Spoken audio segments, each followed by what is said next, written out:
Sir, অনেক কষ্ট করে খুঁজে পেয়েছি বলেই আবিরের সামনে ধাক্কা দিয়ে ফেলে দেয় মেয়েটিকে। ভার্সিটি থেকে বাসায় যাওয়ার পথে মেয়েটাকে কিডন্যাপ করে আনে আবিরের পাঠানো গুন্ডারা। আবিরের ইশারাতে সবাই চলে যায়, আর মেয়েটা ততক্ষণে চিল্লিয়ে বলে, কলেজে সবার সামনে ভদ্রতার মুখোশ পরে থাকা মানুষটাই কি আপনি স্যার? কিসের জন্য আমাকে এখানে তুলে এনেছেন? কি দোষ করেছি আমি? কি করতে চান আপনি? একদমে কথাগুলো বলে মেয়েটা। আমি কি বলবো? যা বলার সবটাই বলবে তুমি। আমি রেকর্ড অন করে রেখেছি। যা যা অন্যায় আমার সাথে করেছো তার সবটাই স্বীকার করো। সসম্মানে তোমাকে এখান থেকে মুক্তি দিব। আর যদি না শোনো, সব স্বীকার না করো, তো তোমার কি হাল করব তা ভাবতেই পারবে না তুমি। আবির মেয়েটাকে বলে। মেয়েটা অবাক হয়ে কথাগুলো শুনে বলে, এক্সকিউজ মি স্যার, আমি আমার সজ্ঞানে আপনার সাথে কোনো অন্যায় করিনি। এত বড় মিথ্যা কথা বলেই মেয়েটার গলা টিপে ধরে আবির। ভালোই ভালোই সব স্বীকার করে নাও, নইলে নিজের মুখ আর সমাজে দেখাতে পারবে না তুমি। আমি কোনো অন্যায় করিনি স্যার, আপনার কোথাও ভুল হচ্ছে। আপনার দুটো পায়ে পড়ে আমার ক্ষতি করবেন না, দয়া করুন আমার উপর। কাঁদতে থাকে মেয়েটা। মেয়েটার কান্না আবিরের মন ভেদ করে না, কারণ মেয়েটা যে অন্যায় তার সাথে করেছে সেই শাস্তি মেয়েটিকে পেতেই হবে ভেবে মেয়েটাকে টানতে টানতে দোতলায় নিয়ে যায়। ফুল ভলিউমে ঘরে গান ছেড়ে দেয় আবির, যাতে মেয়েটার চিৎকার কারো কানে না যায়। কি করছেন কি? ছাড়ুন বলছি। আমার এমন কোনো ক্ষতি করবেন না যাতে আপনাকে সারাটা জীবন পস্তাতে হয়। কি বললে তুমি? আমি পস্তাবো না, সব স্বীকার না করে এবার তুমি পস্তাবে। বলেই মেয়েটাকে বিছানায় ফেলে দেয়। আবির তার শার্ট খোলে। দেখেন, আমি কিছু করিনি, প্লিজ ছেড়ে দিন আমাকে, প্লিজ ছাড়ুন। আমি যা করিনি তা কিভাবে স্বীকার করব? প্লিজ ছাড়ুন। আল্লাহ, এ কি পরীক্ষা নিচ্ছেন আমার? এই বিপদ থেকে রক্ষা করুন আল্লাহ, দয়া করুন। কিছুক্ষণ পরে জ্ঞান হারায় মেয়েটে। মেয়েটার চিৎকার আবিরের কান ভেদ করেনি। এই মেয়ে আবিরের নামে মিথ্যা মামলা করে ধর্ষণের, অথচ আবির ওকে চিনতই না, কখনো দেখেনি। অথচ এই মেয়ে গতকাল আবিরের নামে কোর্টে মিথ্যা বলে আবির নাকি তাকে রেপ করেছে। কথাগুলো ভাবতেই ঘৃণা আসে আবিরের। বেশ করেছি যা করেছি। মিথ্যা মামলাতে আমার যা মানহানি করেছে সেটাই সত্য করে দিলাম।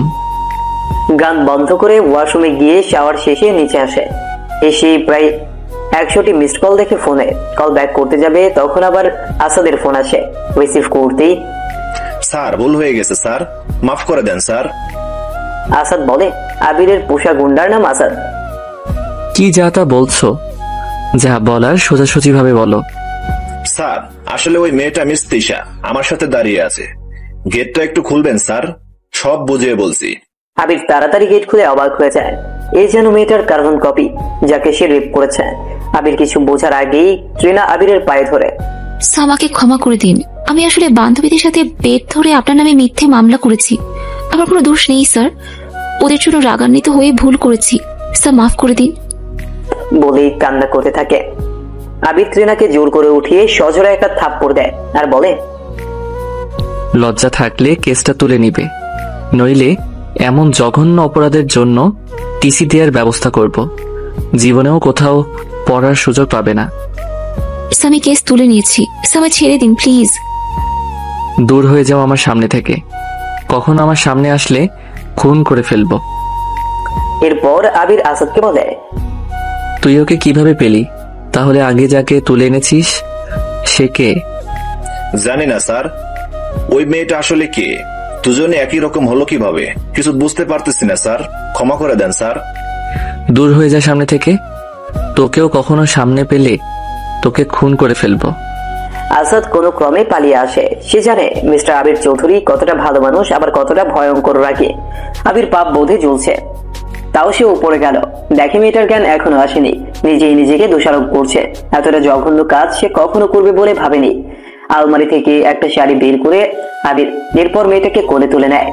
দেখে মেয়েটার শরীরে অনেক জায়গায় ছিলে গিয়ে রক্ত বের হয়েছে। নিজের অজান্তেই একটা নির্দোষকে এত বড় শাস্তি দিয়ে সে নিজেই কষ্ট পাচ্ছে। ওয়াশরুমে নিয়ে শাওয়ার করিয়ে নিজেই মাথা মুছিয়ে দিয়ে শাড়িটা পরিয়ে দেয়। এরপর কাটা অংশগুলোতে অ্যান্টিসেপ্টিক লাগিয়ে দেয়। মেয়েটার পাশে বসে থাকে আবির। নিজের অপরাধের ভুগতে ভুগতে মেয়েটার পাশে বসা অবস্থায় ঘুমিয়ে যায় আবির। হঠাৎই আবিরের ঘুম ভেঙে যায় মেয়েটির অস্ফুট ঘুমানোর শব্দে। তাকিয়ে দেখে অচেতন অবস্থায় মেয়েটা কাতরাচ্ছে। আবির তাড়াতাড়ি করে বাটিতে পানি এনে মেয়েটার মাথায় জল পট্টি দিতে থাকে। জ্বর কিছুটা কমেছে দেখে স্বস্তির নিঃশ্বাস ছাড়ে আবির। কি হতে কি হয়ে গেল? 2 দিন আগেও যে ছিল সবচেয়ে চরিত্রবান ছেলে, সে আজ রেপিস্ট। ভাবতে ভাবতে কান্না আসছে তার। কি ট্রিনা, কি মেয়েটি, দুজনের চেহারার মিল কিভাবে? দুজনে কি যমজ বোন? না, আর কিছু ভাবতে পারছে না। উফ আল্লাহ, এই কিসের শাস্তি দিচ্ছ তুমি? মেয়েটির জ্ঞান ফিরছে না দেখে বেস্ট ফ্রেন্ড মিশকে কল দেয় আবির। রিসিভ করেই, কিরে কি খবর? আজকাল তোর তো কোনো খবরই নাই, তা কেমন আছিস বল। একদমই কথাগুলো বলে মিশে। একটা প্রবলেম হয়ে গেছে, বাসায় আসতে পারবি? ইমার্জেন্সি, প্লিজ আয় না। পারবো, এখন তো রাত হয়ে এসেছে, এখনই বাসায় চলে যেতাম। ওকে, আসছি। মিশি আবিরের একমাত্র মেয়ে বান্ধবী, সদ্য পাশ করা গাইনি ডাক্তার। আবির কেন জানি এই মেয়েটাকে নিঃসন্দেহে সব কথা বলে দিতে পারে। মিশির সাথে সে ক্লাস 9 থেকে একসাথে পড়েছে আবির, দুজনেই একসাথে MBBS পাশ করে। মিশি গাইনিতে FCPS করে BCS দিয়ে রাজশাহী মেডিকেল কলেজ হাসপাতালের গাইনিক ডাক্তার হিসেবে নিয়োগ পায়, আর পার্সোনাল চেম্বার আছে তার। আর আবির অ্যানাটমি নিয়ে পোস্ট গ্রাজুয়েশন করে মেডিকেল ভার্সিটি এর প্রফেসর হয়। একই সাথে BCS টিকে আউটডোর হয়ে বসে। পার্সোনাল চেম্বার এখনো দেয়নি আবির। বড়লোক বাবার একমাত্র সন্তান আবির, তাই তার এত মাথা ব্যথা ছিল না কখনোই। কলিং বেল বেজে ওঠায় আবিরের ধ্যান ভাঙে। দৌড়ে নিচে গিয়ে দেখে মিশির পায়ের কাছে বসে পড়ে আবির। দোস্ত, আমি পাপি, আমার জন্য একজনের বড় ক্ষতি হয়ে গেছে। সে কেমন আছে প্লিজ দেখ। কান্নায় ভেঙে পড়ে আবির। কি হয়েছে বলবি তো? এমন করছিস কেন তুই? ঘরে চল। দরজা লাগিয়ে উপরে নিয়ে যায় মিশিকে। মিশি মেয়েটিকে দেখে আবিরকে জিজ্ঞেস করে, কে ও?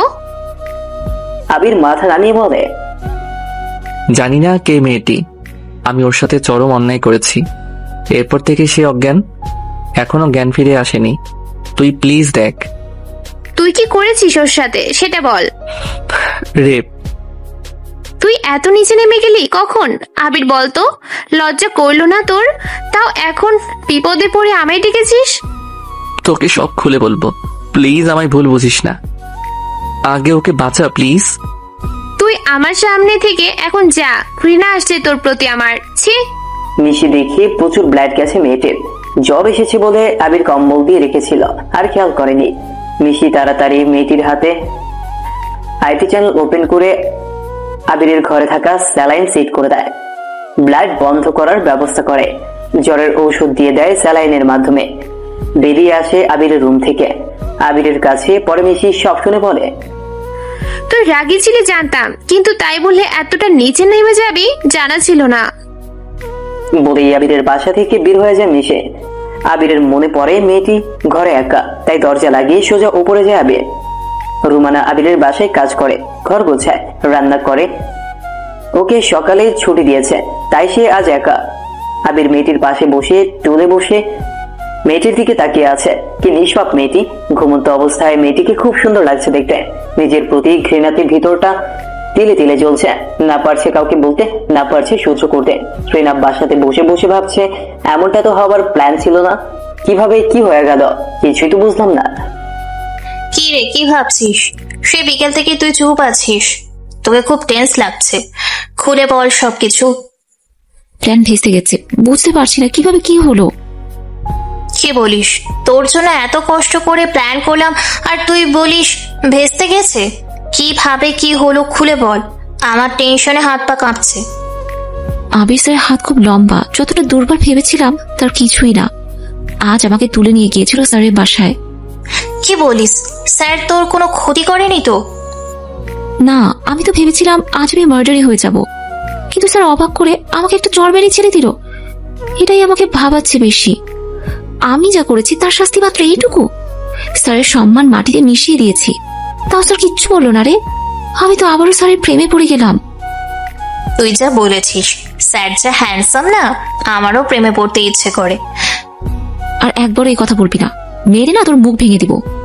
ট্রিনা বড়লোক বাবার একমাত্র মেয়ে, যা চায় সবকিছু নিজের করেই ছাড়ে, সেটা যে কোনো মূল্যের বিনিময়ে হোক না কেন। সাইরাকে শুনিয়ে দেয় ট্রিনা মেডিকেলে চান্স পেয়েছে, এবার কিন্তু মেসে থাকতে চায় না বলেই ফ্ল্যাটটা ভাড়া করা। সাইরাকে ট্রিনাই এনেছে এই ভাড়া করা ফ্ল্যাটে। দুই বান্ধবী একসাথে থাকবে তাই। তাছাড়া শহরে একা থাকার চেয়ে কেউ থাকা বেশি ভালো। যদিও ট্রিনার বডিগার্ড হিসেবে দুইজন থাকে বাসায়, আর কাজের জন্য একটা মেয়ে, রান্নার জন্য আরেকজন মেয়ে। ট্রিনার বাবা সবসময় মেয়েকে চোখে চোখে রাখেন, আর মেয়ের মাথা নষ্ট হবার পেছনে এই একটাই কারণ। মেয়ের সব আবদার পূরণ করার জন্যই বাবা যেন সর্বদা প্রস্তুত। কিন্তু এবার ট্রিনা লুকিয়ে কিছু কাজ করে, তাও ধরা খেয়ে নিজেই টেনশনে পড়ে গেছে। আবির মেয়েটির মাথার কাছে গিয়ে বসে চিন্তা করতে করতে ওভাবেই ঘুমিয়ে পড়ে। মেয়েটির মাথার পাশে মাথা রেখে তুলে বসে ঘুমিয়ে আছে আবির। সকালে জ্ঞান ফিরে মেয়েটির পাশে আবিরকে দেখে সরে আসে। নিজেকে শাড়িতে দেখে বুঝে ফেলে আবির তাকে শাড়ি পরেছে।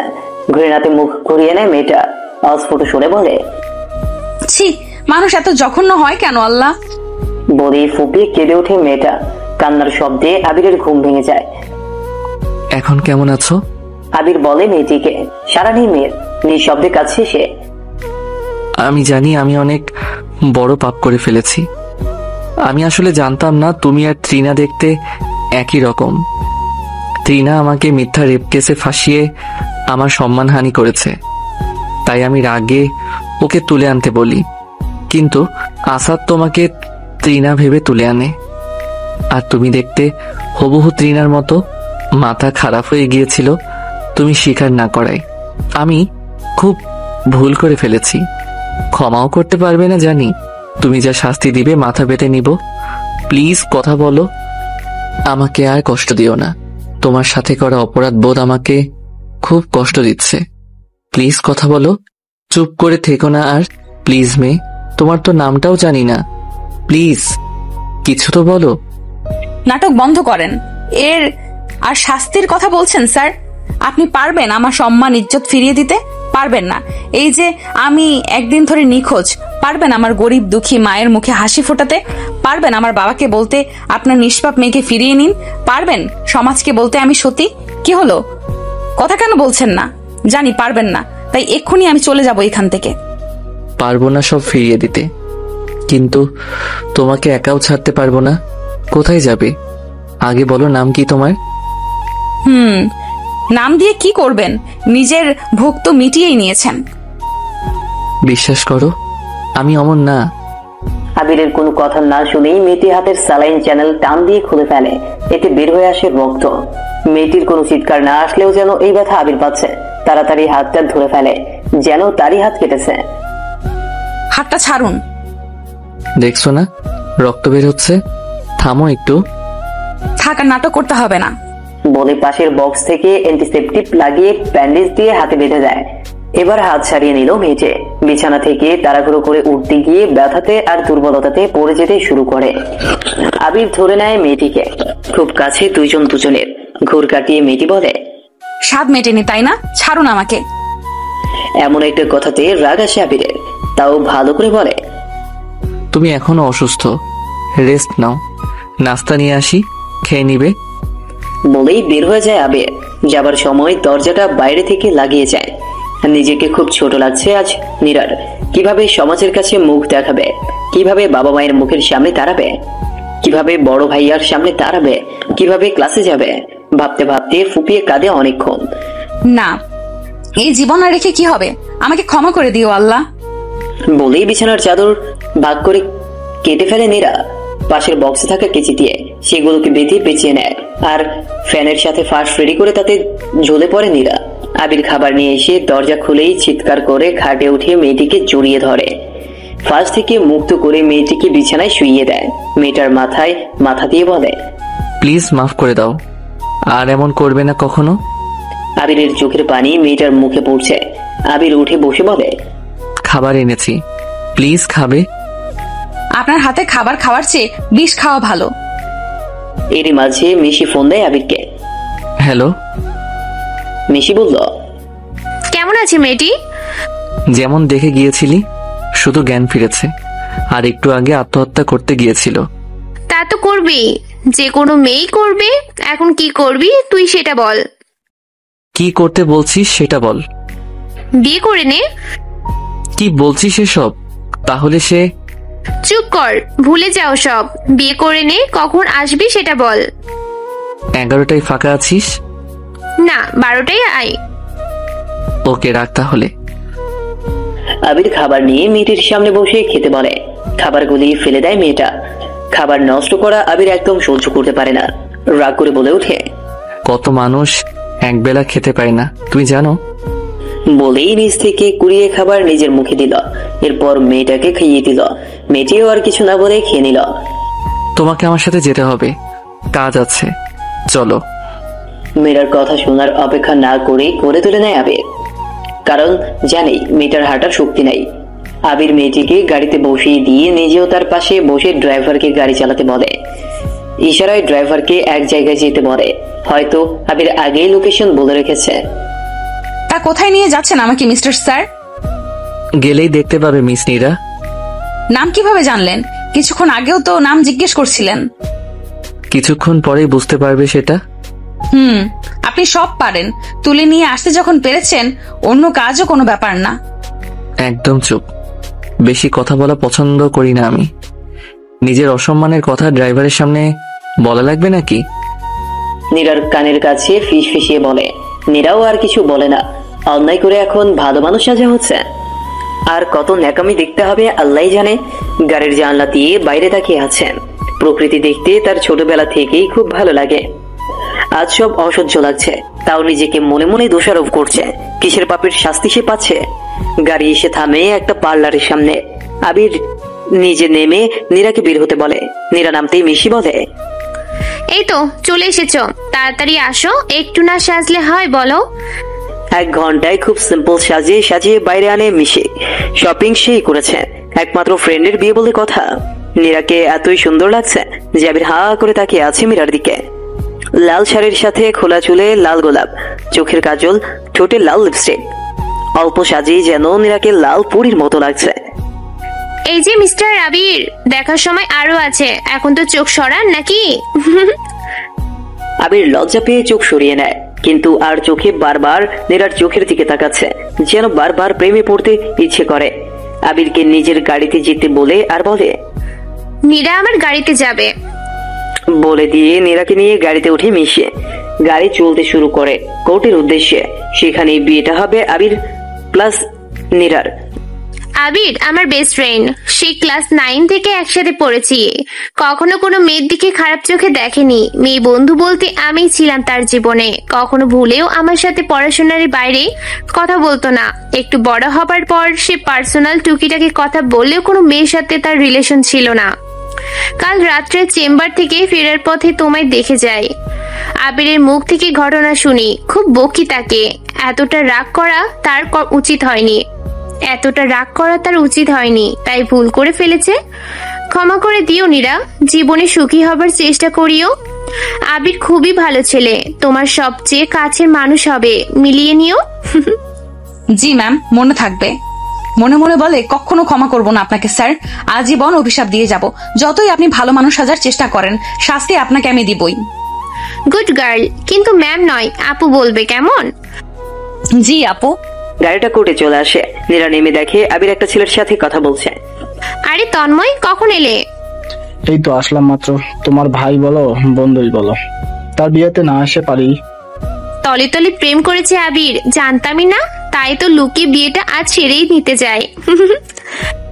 তা লাজুক ছেলের প্রেম কেমন চললো এতদিন? মিশি একটু বেশি বলে ভাইয়া। নীরা এদিকে এসো, পরিচয় করিয়ে দিই, উনি তন্ময়, আমার হাজবেন্ড। নিশি বলে মীরাকে। পরিচয় পর্ব শেষে সবাই একটা রুমে যায়। নীরা পুরাই সারপ্রাইজ হয় নীরার বাবা মাকে দেখে। অস্ফুট সুরে মা বলে ডেকে ওঠে নীরা। নীরার মা বলে, এখন কেমন আছিস রে? তোর অ্যাক্সিডেন্টের পর একদিন তোর জ্ঞান ছিল না, আমরা অনেক খুঁজেছি কিন্তু পাইনি। সকালে জামাইয়ের আত্মীয় গিয়ে তোর খোঁজ দেয় আর বলে তুই এখন সুস্থ। এরপর তোকে জামাইয়ের এত পছন্দ হয়েছে তাই বিয়ের প্রস্তাব দেয়। আমরা গরিব মানুষ, এত ভালো প্রস্তাব হাতছাড়া না করে রাজি হয়ে যায়। তুই তো ডাক্তার হবি, জামাইও ডক্টর, দুইজনে খুব সুখী হবি রে মা। একদমই কথাগুলো বলে নীরার মা। উনি খুব ভালো মানুষ, উনি না থাকলে তো আমি মরেই যেতাম। বলে, মিস্টার স্যার, আপনি অনেক মিথ্যা বলায় ওস্তাদ, প্রতিশোধ আমি নিয়েই ছাড়বো। আপনার টাকা থাকতে পারে, কিন্তু নীরাকে কেনা এত সহজ না। সেখানে কাজের সামনে বিয়েটা করে নেয়। এরপর সবাই মিলে রেস্টুরেন্টে যায়, লাঞ্চ করে সবাই। নীরা সবার সামনে খেতে না পারায় তেমন খায়নি, সেটা আবির খেয়াল করে। খাওয়া শেষ, এরপর মা বাবার কাছে বিদায় নেওয়ার সময় কেঁদে ফেলে নীরা। মা বাবাকে বলে, ভালো থেকো মা বাবা। নীরা গাড়িতে উঠে বসে। আবিরও সবাইকে সালাম দিয়ে বিদায় জানায়। তৃণা শান্তিতে নাই, খুব হতাশ। তার উপর আজ আবির স্যার আসেনি, ক্লাসও নেয়নি। মানুষটা কি উধাও হয়ে গেল নাকি? কিরে, কিছুই বুঝলাম না। আবির স্যারের কেস তো তুলে নিয়েছিস, তাও কেন স্যার আজ এলো না? সাইরা বলে, আমি কি জানি? আমি কি সব জানতা যে বলে দিব স্যার কোথায় আছে? আবির স্যার তো তোকে পুরাই পাগলি বানিয়ে ফেলবে। বেশি বকিস না। এমনিতে বাবা আমাকে রাজশাহী আসতে দিচ্ছিল না। যদি জানতে পারে আমি এসব করেছি না, তাহলে নির্ঘাত নিয়ে যাবে। আমি তো আবির স্যার ছাড়া থাকতেই পারবো না। স্বপ্ন দেখিস না। তুই কি জানিস স্যার ম্যারিড কিনা? বাজে বকিস না। উনি আমার প্রথম প্রেম, যে কোনো মূল্যতে ওনাকে আমার চাই। মন খারাপ করে সাইরা বলে, ট্রেনার বাবা রাজশাহী শহরটাকে এক প্রকার ঘৃণাই করে। কখনো চায়নি তার একমাত্র মেয়ে এই শহরে আসুক, অথচ ট্রেনার সেই ছোটবেলার শখ সে ডাক্তার হবে, আর চান্সও পেল নাকি রাজশাহীতে।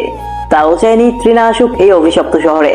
ট্রেনার ইচ্ছে আর জেদের কাছে হেরে গিয়ে আজ ট্রেনার রাজশাহীতে, আর এসেই ঘটিয়ে ফেলেছে গন্ডগোল। আবির আর নীরা বাসায় আসে, সন্ধ্যা হয়ে গেছে। আবির কফি বানিয়ে আনে 2 মগ, নীরাকে এগিয়ে দেয় একটা। থাকা নাটক করতে হবে না, এখন আর কেউ নাই। হয়তো ভালোবেসে বিয়েটা করিনি, কিন্তু শুধু তুমিই জানো কি হয়েছে, আর আর গোটা দুনিয়া জানবে অন্য কিছু। রক্ষা করতে পেরেছি আমি তোমার সম্মান। খুশি হওয়া অনেক পরের ব্যাপার, মেনে নাও। ভুল তো মানুষেরই হয়, ক্ষমা কি করা যায় না? কখনো না। I hate you mister Abir sir. আপনি সব ছাত্রীর ক্রাশ হতে পারেন, কিন্তু আমার কাছে ঘৃণার পাত্র আপনি, কথাটা মনে রাখবেন। নীরা ঘৃণা নিয়ে বলে কথাগুলো। আবির কথাগুলো শুনে খুব কষ্ট পেয়ে ব্যালকনিতে গিয়ে চেয়ারে বসে। মনটা খুব খারাপ করছে। মনে পড়ে নীরা কিছুই খায়নি তেমন। আবার কিচেনে গিয়ে নীরার জন্য স্যুপ বানায়, এরপর ট্রেতে করে কিছু ফলমূল আর স্যুপ আনে। ঘরে এসে দেখে নীরা উল্টো দিকে ঘুরে শুয়ে আছে। মাথার ফুলগুলি ঘরে ছুঁড়ে ফেলেছে, বিছানায় চুলগুলো এলোমেলো হয়ে পড়ে আছে, আর ঘাড়ের নিচে একটুখানি জায়গাতে শাড়িটা সরে গিয়েছে। খুব আকর্ষণীয় লাগছে এই অবস্থায়। আবির নীরার পাশে টেবিলে খাবার রেখে নীরার পাশে বসে নীরার পিঠে হাত দেয়। নীরাও রাগান্বিত হয়ে ঘুরেই আবিরকে চড় মেরে বসে। লজ্জা করে না? আবার এসেছেন? বাইরে তেমন খাওনি, তাই খাবার নিয়ে এসেছিলাম, তার পুরস্কার পেলাম। আবিরের চোখে পানি। ছেলে মানুষ খুব শক্ত হয়, কখনোই কাঁদে না। তাও আবিরের চোখে জল আসছে নিজের কৃতকর্মের জন্য। খাবো না আপনার কুকর্মের টাকার খাবার। এমন করে বলতে হয় না, লক্ষ্মী মেয়ের মতো খেয়ে নাও বলে আবির খাইয়ে দেয় নীরাকে। নীরা মনে মনে খেপা হলেও বেশি জেদ দেখাতে পারে না, তাই চুপচাপ খেয়ে নেয়। খাওয়ার পর উল্টো দিক ঘুরে শুয়ে পড়ে। এমনিতেই অসুস্থ, এর উপর সারা দিন বাইরে থাকায় ক্লান্ত হয়ে ঘুমিয়ে পড়ে। আবির সব রেখে এসে নীরার গায়ের কম্বল ঠিক করে দিয়ে নিজেও শুয়ে পড়ে। আবিরের বাসাটা তার বাবার ছিল, এখন তার নামে।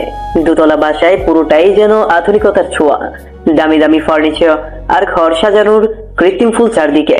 বাসাতে একটা অনুষ্ঠানের পূর্ব প্রস্তুতি হিসেবে সাজানো হয়েছিল বাসাটা। আবিরের বাসায় অনুষ্ঠান, তার আগেই সবকিছু এলোমেলো হয়ে যায়।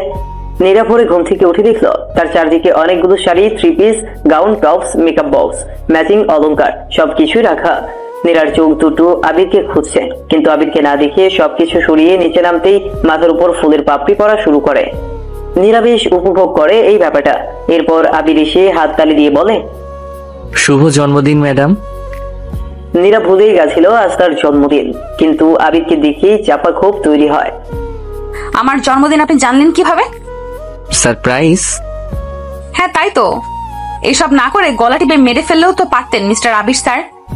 এসব কি বলছো? আর এইভাবে কখনো বলবে না। আপনাকে আমি ঘৃণা করি, এইসব করলেই ভাববেন না ভালোবাসবো।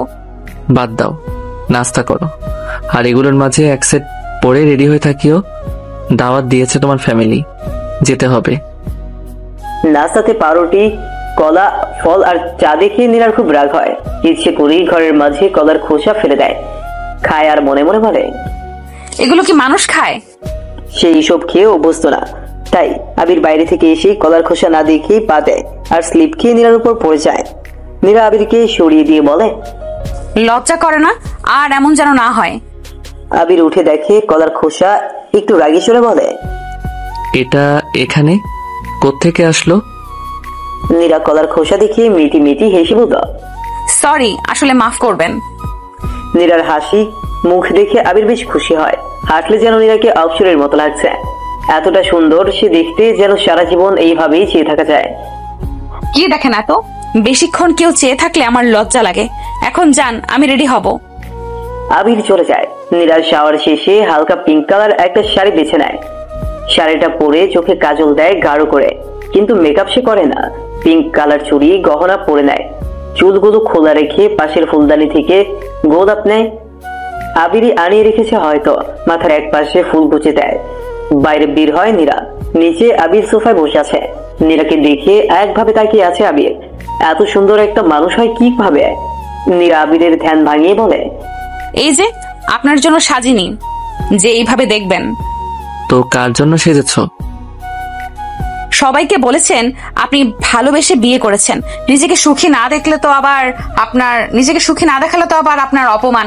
তাই বাইরের মানুষের সামনে সুখী হয়েই থাকতে চাই। আজ হয়তো ভালোবাসো না, কিন্তু পরে একদিন বাসবে, বলে দিলাম। বয়ে গেছে আমার একজন রেপিস্টকে ভালোবাসতে। আবির আর কিছু না বলে নীরাকে নিয়ে প্রথমে মেডিকেল ভার্সিটি যায়। সেখানে কলিগদের সাথে পরিচয় করিয়ে দেয় ওয়াইফ বলে। নীরাও বেশ অবাক হয় আবিরের ব্যবহারে। এটাও বলে দেয় নীরা ফার্স্ট ইয়ার ছাত্রী। কলিগরা মজা করে বলে, তাহলে প্রথম দিন ক্লাসটা যেন নিয়ে যায়। ছাত্রী হাজবেন্ডের ক্লাস করবে। সবাই বেশ উৎসাহী। তাই আবিরও গেল নীরাকে নিয়ে ক্লাস নেয়। ট্রেন আবিরকে দেখে যতই না খুশি হয়, সাথে নীরাকে দেখে যেন আকাশ থেকে পড়ে। এই মেয়ে একেবারেই তার মতো দেখতে, কিন্তু কিভাবে সম্ভব? আর এই আবির স্যারের সাথে কি করছে? ট্রেনার প্রশ্নের উত্তর পেয়ে যায় শুভ্র স্যারের কথাতে। শুভ্র স্যার ক্লাসে ঘোষণা দেন, আবির স্যার নতুন বিয়ে করেছেন তোমাদের ক্লাসের ছাত্রীকে। এতে সবাই খুশি হলেও ট্রিনা আর সায়রা একে অপরের দিকে অবাক চোখে তাকিয়ে থাকে। সবাই অবশ্য নীরা আর ট্রিনাকে একই রকম দেখে অবাকও হয়। দুইটা মেয়ে একই রকম, আবার তাদের বাবা মা আলাদা। এই প্রথম দুইজনকে সবাই একসাথে দেখছে। এর আগে বেশি ক্লাসও হয়নি, আর দুইজন একসাথে কখনো ক্লাসে আসেনি। নীরাও বেশ অবাক হয় ট্রিনাকে দেখে। কেউ বলতে পারবে না সে আর ট্রিনার চেহারাতে কোনো তফাৎ নেই। সবাই ক্লাস থেকে বের হয়ে আসে। নীরাকে নিয়ে আবির নীরার বাসায় যায়। এই প্রথম আবির গাড়ি ছাড়া হাঁটছে, কারণ নীরার বাসাটা একটু গলিতে, সেখানে গাড়ি ঢুকে না। নীরার সাথে আবির ওদের বাসায় গিয়ে বেশ কথাবার্তা বলে নীরার পরিবারের সাথে। নীরাও বেশ হাসি খুশি ছিল সবার সাথে, কিন্তু নীরার মনে একটাই প্রশ্ন ঘুরপাক খাচ্ছে, কি ট্রিনা? নীরা রান্না করে মাকে একা পেয়ে জিজ্ঞেস করেই বসে। এমন প্রশ্নে যেন নীরার মা একটু ঘাবড়ে যায়। সেটা না দেখেই নীরা আবারও বলে, আচ্ছা মা, জমজ ছাড়া কি দুইটা মানুষ একই হয়? নীরার মা এবার রাগান্বিত হয়ে বলে, আজ একটা মেয়েকে দেখতাম হুবহু আমার মতো দেখতে, আমার সাথেই পড়ে, কিভাবে সম্ভব মা?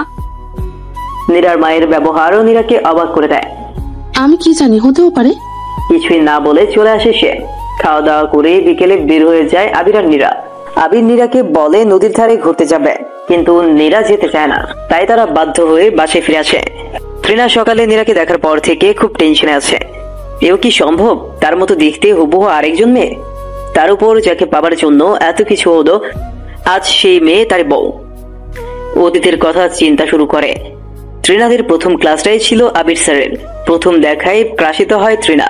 এরপর আবির যখন বোর্ডে কিছু লেখার জন্য ঘুরে, তখন দুষ্টুমি করে মার্বেল ছুড়ে আবিরের দিকে। কিন্তু কপাল খারাপ থাকলে যা হয় আর কি। আবির ওই মুহূর্তেই ট্রিনার দিকে ঘুরে তাকায় আর দেখেও ফেলে ট্রিনাকে মার্বেল ছুটতে। আর হঠাৎ করে মার্বেল লাগে আবিরের কপালে। ব্যথা যতটা না পেয়েছে, রাগটা বেশি হয়ে গেছিল। সাথে সাথেই ট্রিনাকে ক্লাস থেকে বের করে দেয় আবির। ট্রিনাও রাগ করে খুব ক্লাসের বাইরে দরজার আড়ালে দাঁড়িয়ে থাকে ট্রিনা। এরপর স্যার যখন ক্লাস থেকে বের হয়, তখন স্যারের পায়ে ট্রিনা নিজের পা দিয়ে বাধা দেয়, আর স্যার ট্রিনার উপর পড়ে যায়। আর এই দৃশ্য সব স্টুডেন্ট দেখে। নিজের কাছেই ছোট লাগে আবিরের। সব স্টুডেন্ট আবিরকেই ভুল বোঝে। ট্রিনার ফাজলামো শুধু আবিরকে ভয়। ট্রিনার থেকে অপমান পেয়ে ডিপার্টমেন্টে যায়। সবাইকে খুলে বলে এই মেয়ের এইরকম অত্যাচারের কথা। কিন্তু ট্রিনাও থেমে থাকার না, কারণ সে খোঁজ নিয়ে ফেলেছে আবির স্যারের কিছুদিনের মাঝেই বিয়ে। তাই সুযোগ বুঝে আবিরের বাসায় গিয়ে দোতলার বারান্দায় লুকিয়ে থাকে। বারান্দায় রেলিং দেওয়া ছিল না, এই সুযোগ কাজে লাগায় সে। আগে থেকেই পুলিশকে ঘুষ দিয়ে রেখেছিল সায়রা। সকালে আবির ঘুম থেকে উঠে বারান্দার দরজা খুলতেই ট্রিনা তার উপর ঝাঁপিয়ে পড়ে। আবির মুখ দেখতে পায় না মেয়েটাকে। চুলগুলো এলোমেলো করে রেখেছিল ট্রিনা। আবির ধাক্কা দিয়ে ফেলে দেয় ভয়ে। আর তখনই সায়রা বাসায় পুলিশ নিয়ে আসে। আর কাছের মেয়ে না বুঝেই দরজা খুলে দেয়।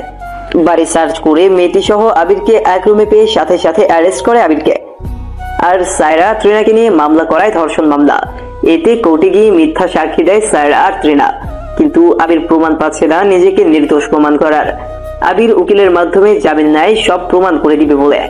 আর ত্রিনাও কিছু বুঝে ওঠার আগেই আবিরের গুন্ডাদের পাঠায় ত্রিনাকে তুলে আনতে, কিন্তু তারা ভুল করে নীরাকে তুলে আনে।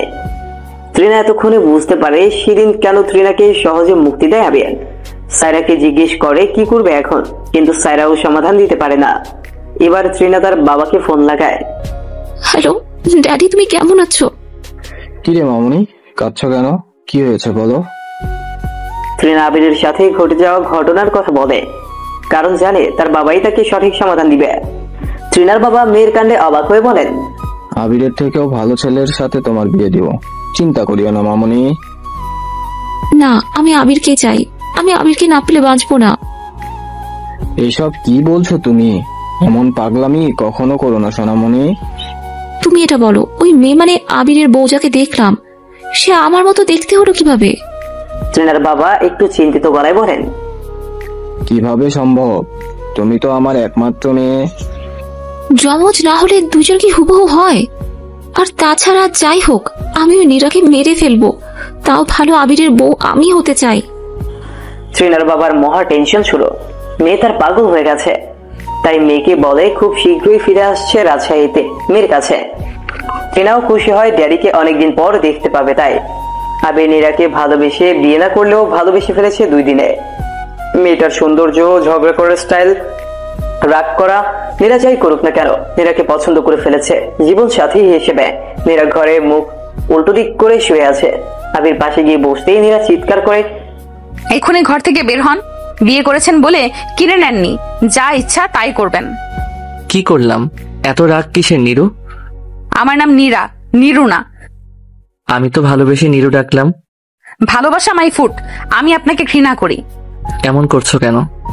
কিছুই তো করিনি এখন। ওকে যাই, রাত্রের খাবারের ব্যবস্থা করি। কি ছাইপাশ খেয়ে থাকেন?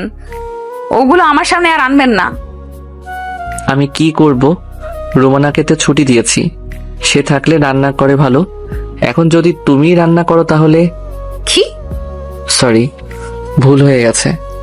নীরা কিছু না বলেই নিচে নামে রান্নাঘর খুঁজে, কারণ চিন্ত না সেখানে গিয়ে কিছু খুঁজে পাচ্ছে না। আবির পেছন থেকে কানের কাছে গিয়ে বলে, কি খুঁজছো? নীরাও চমকে ওঠে, পেছন ঘুরেই আবিরকে দেখিয়ে 2টা কিল বসিয়ে দেয় আবিরের বুকে। হাত ধরবেন না। মারলে কেন? বেশ করেছি, ভয় দেখানোর শাস্তি। কি খুঁজছো? আটা। সারা জীবন ছাইপাশ খেয়েছি, এখন রুটি খেতে ইচ্ছে করছে। আবির আটা, লবণ, পাতিল সব দেখিয়ে দেয়। রুটির সাথে কি করবে? ডিম আছে। সব দেখিয়ে দেওয়ার পর আবিরকে বাইরে যেতে বলে নীরা। আবির লুকিয়ে লুকিয়ে দেখছিল নীরা কি করছে। শয়তানি বুদ্ধি মাথায় আসে আবিরের। নীরা যখন ডিম ফাটিয়ে রাখে, আবির লুকিয়ে এসে ডিম অল্প একটু নীরার গালে মাখিয়ে দেয়। ডিমে মরিচ দেওয়া ছিল, এটা দেখেনি আবির। নীরার মুখ জ্বলে গেছে, উফ বলে চিৎকার দেয়। আটা মাখা হাত দিয়ে আবিরের গাল খামচে দেয়। আবির কিছু বলার আগেই নীরা জ্বলে ওঠে। আপনাকে না বলেছি আমার আশেপাশে আসবেন না, তাও কেন আসেন? তোমাকে দেখতে ইচ্ছে করে তাই। কি যাতা বলেন, আর এইসব কথা ভুলেও বলবেন না। কেন এমন করো তুমি? চুপ, একদম চুপ। এক্ষুনি বেরিয়ে যান কিচেন থেকে। ওকে যাচ্ছি, আর আসবো না। নীরা কাজ শেষ করে বেরিয়ে এসে আবিরকে দেখতে পায় না, তাই ভাবে আবির উপরে গেছে খেতে রাখার জন্য। উপরে গিয়েও না দেখে মন খারাপ করে বেরিয়ে আসে। কোথায় উধাও হয়ে গেল? মেজাজ খারাপ করে শুধু। যেখানে খুশি সেখানে যাক, আমার কি? অন্যমনস্ক হয়ে সিঁড়ি দিয়ে নামতে গিয়ে আবিরের সাথে ধাক্কা লাগে। কি ব্যাপার? একটু না দেখে মন খারাপ হয়ে আমাকে খুঁজতে গেছিলে? মোটেও না। আমি তো বুঝি, তুমি মিথ্যা বলছো কেন? সরে দাঁড়ান। এত রাগ দেখাও কেন? মনে মনে তো ঠিকই খোঁজ করো। বয়ে গেছে আপনাকে খুঁজতে। আবির নীরার হাত ধরে নিচের দিকে টান দেয়। এতে নীরা আবিরের খুব কাছে চলে আসে। আবির শক্ত করে নীরাকে জড়িয়ে ধরে। নীরা ছাড়িয়ে নেওয়ার চেষ্টা করছে, তখন আবির নীরার কানের কাছে গিয়ে বলল, আমি তোমাকে ভালোবাসি নীরা। নীরা কোন রকম নিজেকে সরিয়ে দিয়ে থাপড় মেরে বসে। I hate you mister. এমন করে বলিও না প্লিজ। আর কখনো এমন করলে আমি আপনার অনুপস্থিতিতে সুইসাইড করব। তুমি এভাবে বলতে পারলে? তাহলে তোমার উপস্থিতিতেই আমি মরি। মানে কি বলছেন? আবির কথা না বাড়িয়ে কিচেন থেকে চাকু এনে নিজের হাতে অনেকগুলো জায়গা কেটে ফেলে। একসাথে প্রচুর রক্ত পড়তে থাকে আবিরের হাত থেকে। নীরা আবিরকে বলতে থাকে, এসব বন্ধ করেন, আমার ভয় করে। আবিরের কোনো উত্তর নাই। প্লিজ, এমন করেন কেন? হাতটা উঁচু করে দাঁড়িয়ে আছে। হাতটা বাঁধুন, প্রচুর রক্ত পড়ছে। তাতে তোমার কি? এমন করিয়েন না প্লিজ। দূরে যাও, আমার কথা তোমার না চিন্তা করলেও হবে। নীরা আবিরকে জড়িয়ে ধরে বলে, প্লিজ এমন করবেন না, বন্ধ করুন এইসব। বলে খুব কাঁদতে থাকে। আমি মরলে তুমি তো খুশি হবে, তাহলে কাঁদছো কেন? আপনি কি বলছেন এসব? আপনি আমার স্বামী, ভালো হন মন্দ হন, আমি আপনার সাথেই মানিয়ে নিতে চাই। কথা দিচ্ছি আর খারাপ ব্যবহার করব না, প্লিজ। তাও এসব বন্ধ করুন। এসব বলে লাভ নাই। আপনি যা বলবেন সেটাই করব, আপনাকে ভালোবাসি। বলে আবিরের পা ধরে নীরা।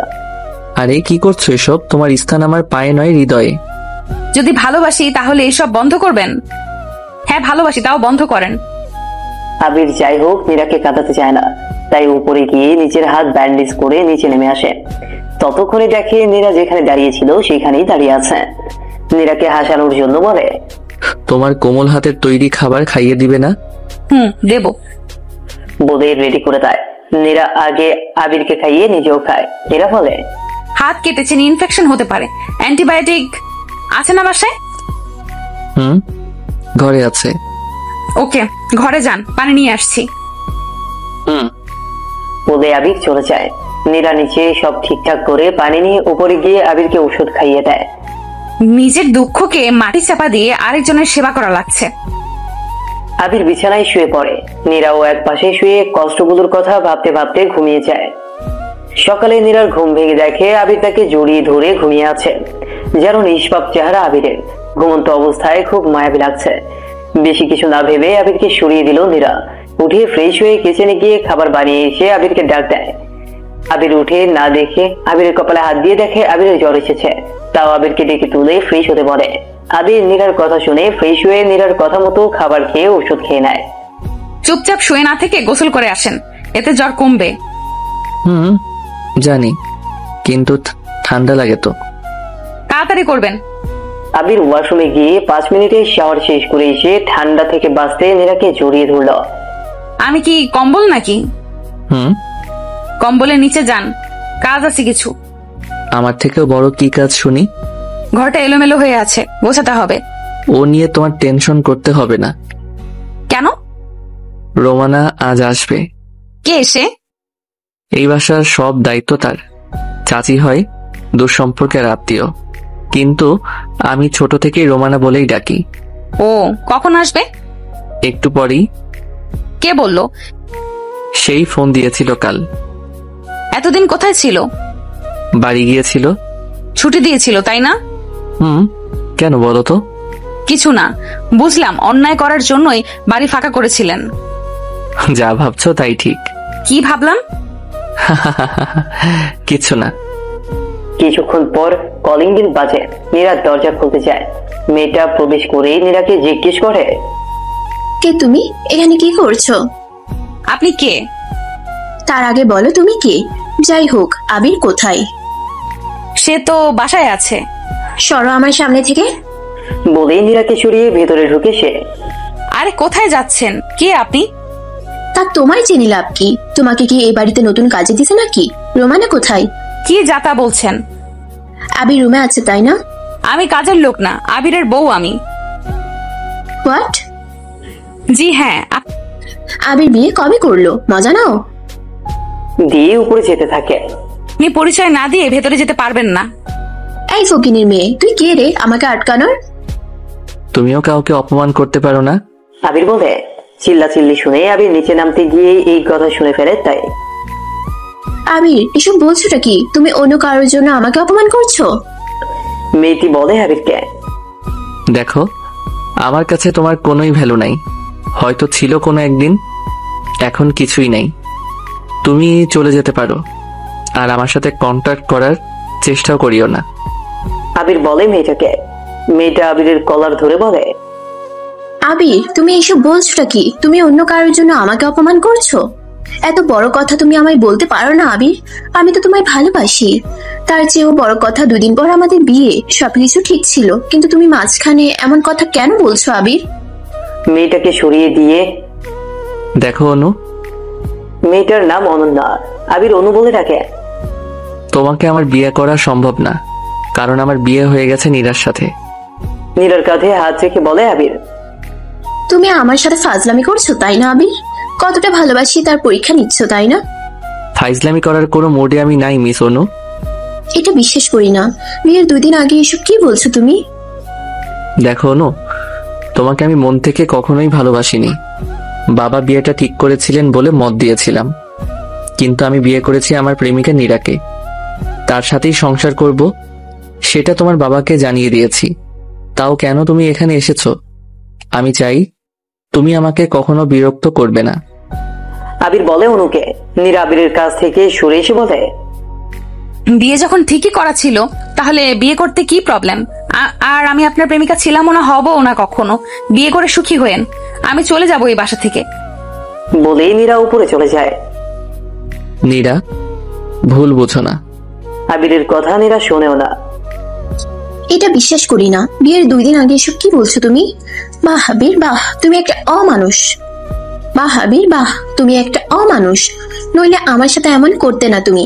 বিয়ের সবকিছু ঠিকঠাক, কার্ড ছাপানো হয়ে গেছে, আর তুমি অন্যকে নিয়ে সংসার করছো। বেশ ভালো, তোমাকে সুখে থাকতে দিব না। বিয়ে তোমাকে করতেই হবে ওই দিনেই, ওই সময়েই। পারলে আমি কেস করে আসবো। বলে অনন্যা চলে যায় আবিরের বাসা থেকে। দরজা খোলাই ছিল, তাই রুমানা কখন এসেছে আবির খেয়াল করেনি। রুমানা আবিরকে এসে বলে,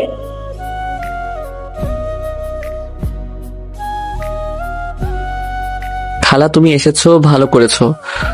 দুপুরের খাবারের ব্যবস্থা করো। আর কিছু না বলে আবির ঘরে যায়। উপরে গিয়ে দেখে নীরা বিছানায় বসে আছে। নীরার পাশে গিয়ে বসতেই আবিরকে ধাক্কা দিয়ে দূরে সরিয়ে দেয় নীরা। দেখুন, আমি আপনাকে ভালোবাসি না, ভালোবাসবো না কখনো, আর আমার কাছে আসার চেষ্টাও করবেন না। দেখো, এত রাগ করতে হয় না। তুমি খুব রাগী, রাগটা কন্ট্রোল করার চেষ্টা করো। জ্ঞান দিয়েন না, আপনার জ্ঞান শোনার জন্য আমি বসে নেই। রাগ তোমার হওয়াটা স্বাভাবিক। আমি তোমাকে ভালোবেসে বিয়ে করিনি সেটা ঠিক, কিন্তু এখন ভালোবাসি। তোমাকে সত্যিই খুব ভালোবেসে ফেলেছি নীরা। এসব ফালতু কথা কখনোই বলবেন না। ওকে, কাজের কথাতেই আসি তাহলে। রোমানা চলে এসেছে, সে রান্না করছে। আর তার চেয়েও বড় কথা, পরশু আমাদের বিয়ের অনুষ্ঠান। কেনাকাটা হবে তোমার পছন্দে, রেডি হয়ে থেকো। কিসের অনুষ্ঠান?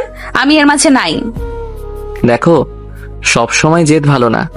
2 ঘন্টার মাঝে যেন তোমাকে রেডি দেখি। আপনার কথা অনুযায়ী আমি চলে যেতে পারবো না।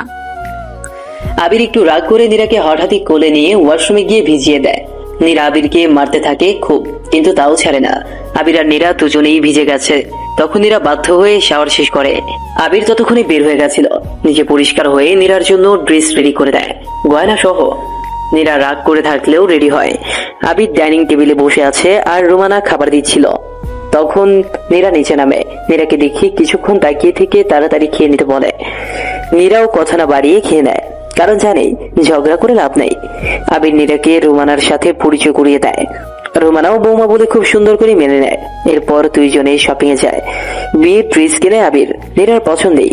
আবিরের কোলা আগে থেকে কেনা ছিল। গয়না কিছু কিনে সন্ধ্যার পর রেস্টুরেন্টে ঢুকে সেখানে ডিনার করে রুমানার জন্য 1 প্যাকেট নিয়ে বাসায় এসে দেখে আবিরের বাবা মা এসেছে। নীরার সাথে পরিচয় করিয়ে দেয় আবির। নীরা সবাইকে সালাম দেয়, কিন্তু নীরাকে যে আবিরের বাবা মা মানতে পারেনি সেটা বুঝতে পারে আবির। এতে আবিরের তেমন কিছুই যায় আসে না, কারণ আবির সারাটা জীবন একা একাই বড় হয়েছে। আবিরের বাবা মা শুধু টাকার পেছনে দৌড়িয়েছেন। আবিরের জন্য কোনো স্পেশাল সময় ছিল না তাদের। আবিরের কাছে মানুষ বলতে ছিল এক রুমানা আর একমাত্র ফ্রেন্ড মিশে। আবিরের বাবা মা 2 জনেই ডাক্তার। তারা সবসময় ব্যস্ত থাকতো, আর এখন বেশিরভাগ সময় বিদেশে থাকে।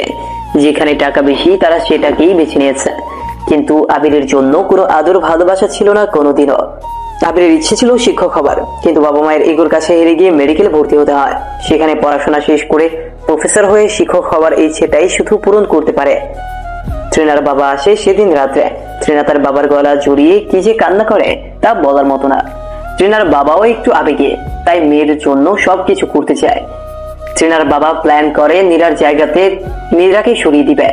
ট্রিনার জন্মের সময় ওর মা মারা গেছে, তাই এত আদরের মেয়েকে কখনো কষ্ট দিতে পারবে না ট্রিনার বাবা। আচ্ছা ড্যাডি, ওই মেয়েটা আমার মতো দেখতে কিভাবে হলো? না রে, তেমন কিছুই না, তুই এত ভাবিস না, সব ঠিক হয়ে যাবে। তুমি নীরাকে কি করবে? আমার বাসায় নিয়ে গিয়ে বন্দি করে রাখবো। না, এতে ধরা পড়ে যেতে পারো। তো কি করতে বলছিস? আমি বরং নীরা হয়ে যাই আর ওকে তৃণা বানিয়ে দাও। না, এটা তো সম্ভব না। কেন ড্যাডি, আমার জন্য এটুকুও করতে পারবে না? আচ্ছা, দেখছি কি করা যায়। ওকে ড্যাডি। খুব আনন্দে জড়িয়ে ধরে তার বাবাকে। ট্রিনার বাবা খুব টেনশনে পড়ে যায়। যদি ট্রিনাকে নীরা বানিয়ে পাঠায় তাহলে সব শেষ হয়ে যাবে। তাহলে কি করে কি হবে কিছুই বুঝতে পারে না ট্রিনার বাবা। একমাত্র মেয়ের সুখের জন্য সবকিছুই করতে পারবে, কিন্তু কিভাবে সম্ভব? ট্রিনাকে উনি হারাতে চায় না। তার থেকে আবিরের বাবা মায়ের সাথে কথা বলবে ভাবে ট্রিনার বাবা। এসব ভাবতে ভাবতে ঘুমিয়ে পড়ে ট্রিনার বাবা। ট্রিনাও মহা খুশি যে তার একটা চাওয়া আবারও পূর্ণ হবে। সাইরাও খুব খুশি ট্রিনার সুখে। আবিরের মা আর বাবা আবিরের সাথে মিটিং এ বসে। নীরা তখন উপরে ছিল, সেই সুযোগে বলে আবিরের বাবা আবিরকে, দেখো আবির, তুমি এমন একটা কাজ করছো সেটা তোমার আমাদের স্ট্যাটাসের সাথে সত্যিই যায় না। কোথায় আমাদের অবস্থা আর কোথায় একটা নিম্ন ঘরের মেয়ের স্ট্যাটাস। খুব গম্ভীর মুখে বলে, আচ্ছা ড্যাড, তোমরা সারা জীবন এত এত আয় করেছো কার জন্য? এটা কেমন কথা? আমাদের আর কে বা আছে তুমি ছাড়া? আচ্ছা মম, এত বাড়ি গাড়ি সম্পত্তি দিয়ে আমি কি করব যদি আমি কখনো মন থেকে সুখী নাই হতে পারি? তাহলে অনন্যাকে বিয়েতে মত দিয়েছিলে কেন? কারণ তুমি পছন্দ করেছিলে তাই। তাহলে এত কিছু কি হলো? অন্য মেয়েকে তুমি কিভাবে বিয়ে করতে পারো?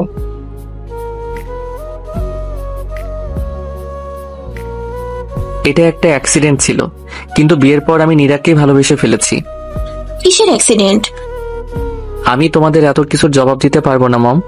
প্লিজ আমার ভালোবাসাকে তোমরা মেনে নাও, নইলে তোমরা তোমাদের বাসায় গিয়ে তোমাদের মতো ব্যস্ত লাইফ লিড করো। নীরার সাথে আমাকে সুখী থাকতে দাও প্লিজ। তার মানে আমরা তোমার কেউ না, তাই তো আবির? তোমরা আমার বাবা মা। আমি যদি তোমাদের পছন্দ অনুযায়ী চলি তাহলে আমার সুখের দিকটাও তোমাদের দেখা উচিত। তোমার সাথে কথা বলি বা কি লাভ? আমরা এখন পর হয়ে গেছি। নীরা উপরে দাঁড়িয়ে সব শুনেও কিছু না বলে ঘরে গিয়ে কাঁদে। আসলে নীরা তো চায়নি এমন তার সংসার হোক। এরা এতই ধনী যে মানুষকে শুধু কষ্ট দিতেই জানে। আপনার কথা অনুযায়ী আমি চলতে পারবো না। আমি তো নিম্ন ঘরের মেয়ে।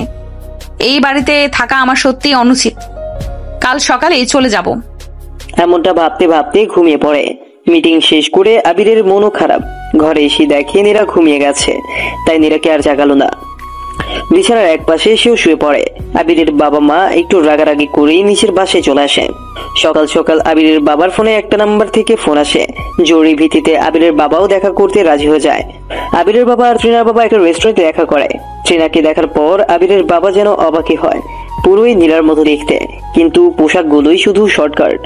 ট্রিনা বেশ মধুর কণ্ঠে বলে, আঙ্কেল, আমি আবির স্যারকে খুব বেশি ভালোবাসি, তাই তাকে একটু কষ্ট দেই, কিন্তু আবির স্যার আমায় ভুল বুঝে। তারপর কিভাবে যে মেয়েটাকে পেলো তা আমি জানি না। শুধু একটা রিকোয়েস্ট, নীরাকে সরিয়ে দিয়ে আমাকে নীরার জায়গায় দিবেন, তাহলে আপনার সামাজিক স্ট্যাটাসও ঠিক থাকবে আর আমিও আবিরের বউ হয়ে গেলাম। আবিরের বাবা মনে মনে খুবই খুশি হয়, কিন্তু হতাশা নিয়ে বলে, আবির অনেক চালাক, সব বুঝে নেবে, কিন্তু ওদের বিয়েও হয়ে গেছে। বিয়ে ছাড়া তুমি ওর সাথে থাকতে পারবে না। আবার কায়দা করে বিয়ে করে নিব। আবির বুঝে ফেলবে। এমনিতেই আমাদের সাথে ওর ঝগড়া হয়, সে আরো রেগে যাবে। প্লিজ আঙ্কেল, কিছু হতে দিব না, আমরা এসব সামলিয়ে নিব। ওকে ওকে, তাহলে অনন্যার ফ্যামিলিকে মেসেজ করো। অনন্যা কে আঙ্কেল? ওর সাথে আজ আবিরের বিয়ে হবার কথা ছিল, কিন্তু আবির আগেই বিয়ে করে নেয়, তাই খুব রেগে আছে। আপনি শুধু ঠিকানা দিন, আমি সব ম্যানেজ করে নিব আঙ্কেল। ওকে, ভরসা করলাম তোমার উপর। আবির খুব সকালে ঘুম থেকে উঠে নীরাকে ডাক দেয়।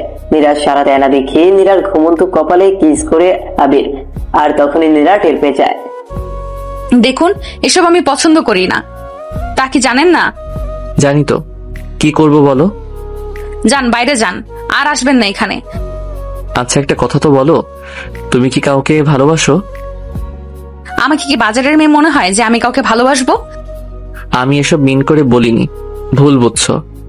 আপনারা ছেলেরা ভাবেন কোনো মেয়ে আপনাকে ইগনোর করলে তার প্রেম আছে, অথচ এটা ভাবেন না ইগনোর করার পেছনে দায়ী আপনারা নিজেই। হ্যাঁ, তা জানি। আমার দোষের জন্যই তুমি হয়তো কখনো ক্ষমা করতেও পারবে না। জি হ্যাঁ, সেটাই। আজ একটু মিশির চেম্বারে যেতে হবে তোমাকে। কেন, আমি কি অসুস্থ? সেদিন মিশি যেটা বলেছে সেটা টেস্ট করে দেখতে হবে। কবে কি বলেছে? আরে বাদ দাও, গেলেই সব জানতে পারবে। ওকে, দিলাম বাদ, কিন্তু পরে যদি উল্টো পাল্টা কিছু শুনি তো আপনাকে কখনো ক্ষমা করব না। আবির মিশির চেম্বারে গিয়ে মীরাকে পরীক্ষা করায়। যেদিন রেপ হয়েছিল নীরা, সেদিনই প্রেগনেন্সি টেস্টটা করিয়ে নিতে বলেছিল মিশি। তাই আবিরের খারাপ লাগলেও মীরাকে নিয়ে আসে আজ। রেজাল্ট যাই হোক, মেনে নিতেই হবে। সেদিন সন্ধ্যায় রেজাল্ট আনতে আবির একা যায়, কারণ মীরাকে সেটা বলতে পারবে না খুব সহজে। আর টেস্টের রেজাল্ট পজিটিভ দেখিয়ে হাসবে কি কাঁদবে তা বুঝতে পারে না আবির। মীরা এই কথা জানলে তার খবর খারাপ করে দিবে, তাই আবির ডিসিশন নেয় বিয়ের অনুষ্ঠানের পরে নীরাকে এই খবর দিবে। রেজাল্ট নিয়ে আলমারিতে লুকিয়ে রাখে আবির। পরের দিন বিয়ের অনুষ্ঠান, তাই আবিরের বাবা মা সবাই আসে। আবারও আত্মীয়রা একেবারে কমিউনিটি সেন্টারে আসবে আবিরের বউ দেখতে। আবিরের বাবা মাও নিশ্চিত আছে বিয়ের মূল নাটক দেখবে বলে। নীরাকে তাদের একদমই পছন্দ না। খ্যাত মেয়ে, আবিরের মায়ের ভাষায় সব সময় শাড়ি পরে নীরা, যা এই যুগের সাথে বেমানান। অথচ তৃণা কতই না আধুনিক। অরণ্যও বেশ ছিল, কিন্তু তৃণাকেই তাদের বেশি ভালো লেগেছে। তার থেকেও বড় কথা, তৃণার বাবা বিজনেসম্যান, সমাজে তার স্ট্যাটাসও অনেক বেশি। তৃণা যে পার্লারে নীরাকে সাজানোর কথা, সেখানে গিয়ে চুপ করে বসে থাকে। দুপুরের দিকেই নীরাকে পার্লারে নিয়ে যায় আবির। আবিরকেও রেডি হতে হবে, তাই ড্রাইভারের উপর নীরাকে আনার দায়িত্ব দিয়ে আবির চলে আসে। পার্লারের ভেতরে তৃণাকে দেখিয়ে নীরা চমকে যায়। কি ব্যাপার, তুমি এখানে কি করছো? এইখানে তো তোমার আসার কথা ছিল না, আসার তো কথা ছিল আমার, তাই এর শাস্তি তো তোমাকে পেতেই হবে। মানে কি বলছো এসব? আবির স্যারকে পাবার জন্য এত নাটক করলাম, আর তার সুযোগ নিলে তুমি, তাই না? এর প্রতিশোধ আমি নিয়েই ছাড়বো। তোমাকে ভালো ভালো বলছি, আজ থেকে তুমি তৃণা হয়ে যাও, আমার বাবার সাথে থাকবে, আর আমি নীরা হয়ে আবিরের সাথে থাকবো। মেনে নিতে কি রাজি আছো? তোমার জন্য মিস্টার আবির আমার ক্ষতি করেছে। তোমার মিথ্যা নাটকের বাস্তবতা আমাকে দেখিয়েছে আবির, আর আমি আবিরকে ছেড়ে দেব তার স্বপ্নেও ভেবো না। আবিরকে প্রতি মুহূর্তে কষ্ট দেওয়ার জন্য নীরাই যথেষ্ট। তা ভুলে যাও, এখন তুমি আর টিকতে পারবে না। পার্লারে সব ব্যবস্থা করেই রেখেছি। বলেই তৃণার বডিগার্ডরা নীরাকে মুখ বেঁধে তৃণার বাসায় নিয়ে যায়। আর তৃণা আবিরের বউ সেজে আবিরের গাড়িতে করে বিয়ের অনুষ্ঠানে যায়। তৃণা প্রথমে অনুষ্ঠানে ঢুকেই আবিরের বাবাকে আর মাকে আলাদা আলাদা ভাবে চোখ টিপ দেয়, বুঝিয়ে দেয় সে তৃণা। আবির সেটা খেয়াল করে নেয়, কিন্তু বুঝতে পারে না কিছুই। বছরের প্রথম দিন, সাথে আবিরের বিয়ে, সেই হইচই চারদিকে। একে একে সবাই তৃণাকে নীরা ভেবে অভিনন্দন জানাচ্ছে। হ্যালো নীরা, কেমন আছো? এই সময় শরীরের যত্ন নিও বেশি করে, কেমন? এই সময় মানে? আরে আবির তোমাকে কিছুই বলেনি নাকি? তৃণা ভয় পেয়ে যায়। কি বলতে চাচ্ছেন উনি? ধরা পড়ে যাবে না তো? এইসব ভয় ভেতরে ঢুকে যায়। মিশি, কি শুরু করলি তুই? বলতো। এখন সে কিছুই জানে না, আজ বলবো। তৃণা একটু স্বস্তি পেল। ও তাই নাকি? ওকে বাবু।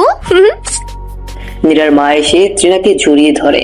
এতে তৃণা চিনতে না পেরে বলে, কে আপনি? আজব তো, আবার সাজ নষ্ট হয়ে গেল। কি বলছিস মা তুই? নিজের মাকে তুই ভুলে গেলি? সরি মা, আসলে তোমার মুখ দেখিনি, তাই ভুলভাল বলে ফেলেছি, ক্ষমা করে দিও। ও, এই মহিলা যে এমন করবে কে জানতো? আমি তো ধরাই পড়ে যাচ্ছিলাম। আবির এইসব ঘটনাতে বেশ সন্দেহ করে ফেলে তৃণাকে, কিন্তু কিছুই বলে না। মনে মনে বলে, নীরা তো এমন ছিল না, তাহলে কি এই মেয়ে নীরা নয়? অবশ্য নীরার চোখের ভাষা আমি বুঝি। এটা তো নীরার চোখ মনে হচ্ছে না। নাকি সাজানোর জন্য এমন লাগছে? না, মাথা কাজ করছে না। পরে দেখা যাবে। আচ্ছা, যদি এটা নীরা না হয় তাহলে নীরা কোথায়? আর চিন্তা করতে ভালো লাগছে না আবিরের। আবির ডার্লিং, এত কিসের টেনশন করছো তুমি? না তো মম, নিজের পছন্দ মতো সুন্দরী বউ পেয়েছি, কিসের টেনশন করব আমি? তাই তো কথা, এত সুন্দর বউ থাকতে আর কিছু লাগে নাকি? হ্যাঁ ড্যাড, ঠিকই বলেছ। সবাই অনেক রকমের গিফট এনেছে, খাচ্ছে, আবিরের নাম করছে। ফটোশুট, ভিডিও সব শেষ করে রাত 12টার দিকে তারা সবাই বাসায় চলে আসে। ট্রিনার বাবা নীরাকে দেখে বেশ অবাক হয়, একেবারে ট্রিনার মতো দেখতে। আচ্ছা, এটা কিভাবে সম্ভব মিসেস আবির? তুমি তো পুরাই ট্রিনার মতো দেখতে। এটাই তো আমার জীবনের জন্য কাল হয়ে দাঁড়িয়েছে মিস্টার। কিন্তু কিভাবে সম্ভব সেটা বলতো। এটা আপনি ভালো করেই জানবেন, আমার তো জানার কথা না। আমি কি জানবো? তা আমি জানি না, যাই হোক, আমাকে এখানে তুলে এনে কি আপনি ভালো কাজ করেছেন? আমি আমার মেয়ের চোখের জল দেখতে পারি না। ও তাই না? আবির আমায় ভালোবাসে, আর সে ট্রিনাকে খুব শীঘ্রই ধরে ফেলবে। চিনতেই পারবে না। তা কয়দিন পরেই বুঝতে পারবেন। যাও, ওপরে টিনার ঘরে গিয়ে থাকো। সাইরা, সাইরা বলে সাইরাকে ডাকে। জি আঙ্কেল। আজ থেকে নীরাকে ট্রিনা মনে করে তাকে নিয়ে থাকবে। আর বডিগার্ড তো আছেই, পালাতে পারবে না। জি এসো। বলে নীরাকে ধরে নিয়ে যায়। সাইরা ছাড়ো, খুব শীঘ্রই তোমাদের জেলে পাঠিয়ে ছাড়বো, দেখে নিও। নীরা এতদিন না বুঝলেও এখন বুঝতে পারছে সে আবিরকে ভালোবেসে ফেলেছে। খুব কষ্ট হচ্ছে নীরার, কিন্তু এখান থেকে কিভাবে পালাবে তার প্ল্যান করতে থাকে। রাত্রে বাসায় ফিরে ট্রিনার হাব ভাব দেখি পুরোই বুঝে যায় এটা তার নীরা না, তাও নাটক করতে থাকে আবির। নীরা, তোমাকে একটা সারপ্রাইজ দিতে চাই। জি বলুন। আসলে কিভাবে যে বলবো বুঝছি না। ন্যাকামি না করে বলে ফেলুন। আসলে সব দোষ ওই ট্রিনার, তাই ভুলবশত তোমাকে ট্রিনা ভেবে ওই কাজ করে ফেলি। টেস্টের রিপোর্ট পজিটিভ, মানে তুমি প্রেগনেন্ট। ট্রিনা খুব ভয় পেয়ে যায়। কি বলছে আবির এসব? সে তো পুরোই সুস্থ, ধরা পড়ে যাবে সে। ভয়ে ভয়ে বলে, মানে কি? এত ভয় পাচ্ছ কেন তুমি? কি হয়েছে? না কিছু না, সারাদিন অনেক ধকল গেছে, এখন ঘুমাবো। ট্রিনা এতদিন আবিরের কাছে আসার চেষ্টা করেছে, আর আজ পালাচ্ছে। সে চেঞ্জ করেই শুয়ে পড়ে বিছানাতে। আবির তার পাশে ঘুমোতে গেলে বলে, আপনি আমার কাছে আসবেন না, দূরে থাকুন। আবির এইসব ব্যবহারে পুরোটাই বুঝে যায় এটা নীরা না। নীরা আর যাই হোক, নীরার রাগ করার স্টাইলটা আলাদা। আবির কিছু না বলে পাশের রুমে গিয়ে শুয়ে পড়ে। নীরা খুব ভোরে ঘুম থেকে উঠে ট্রিনার ড্রেস পরে নেয়। ট্রিনার বাবা নিচে আগে থেকেই উঠে বসেছিল। High daddy. ট্রিনা, তুমি কখন এলে মামুনি? আবিরকে সেরে আসা তোমার উচিত হয়নি। আরে কি বলছো ড্যাডি? আমি তো কাল রাত থেকে এখানেই আছি, নিজের মেয়েকেও চিনতে পারো না? সত্যি করে বলো তো আমি কে? আমি কিছু জানি না। হ্যাঁ দেখো ড্যাডি, আমি আমার মাকেও সেম কথা জিজ্ঞেস করেছি, সেও এড়িয়ে গিয়েছে, এখন তুমি এড়িয়ে যাচ্ছ। কি সম্পর্ক আমাদের দুজনের? আমরা একই রকম দেখতে কিভাবে? আমি সত্যি জানিনি নায়রা। তার মানে আমি ধরে নিলাম ট্রিনা তোমার মেয়ে না? না, ট্রিনা আমারই মেয়ে। তাহলে আমি কে? তুমি কে আমি তা জানি, কিন্তু তুমি আমার মেয়ে নও ট্রিনা। তাহলে ট্রিনা কে? ঠিক এই সময় ট্রিনা আবিরের বাসা থেকে পালিয়ে আসে, কিন্তু নীরা ওর বাবার কথা শুনতে পেয়ে লুকিয়ে থাকে। কথা শুনতে থাকে লুকিয়ে লুকিয়ে। ট্রিনার বাবা বলতে শুরু করে, আমার ক্লাস 9-এ থাকতে একটা মেয়ের সাথে প্রেম হয়ে যায়, কিন্তু মেয়েটা আমার সাথে 5 বছরের প্রেমের পর যোগাযোগ বিচ্ছিন্ন করে দেয়। জানি না তার কি হয়েছিল। অনেক খোঁজ করার পর জানতে পারি সে বিয়ে করেছে আমারই বন্ধুকে। আমার প্রচুর কষ্ট হয়েছিল সেই দিন, কিন্তু সব কষ্ট মেনে নেওয়ার চেষ্টা করেছিলাম।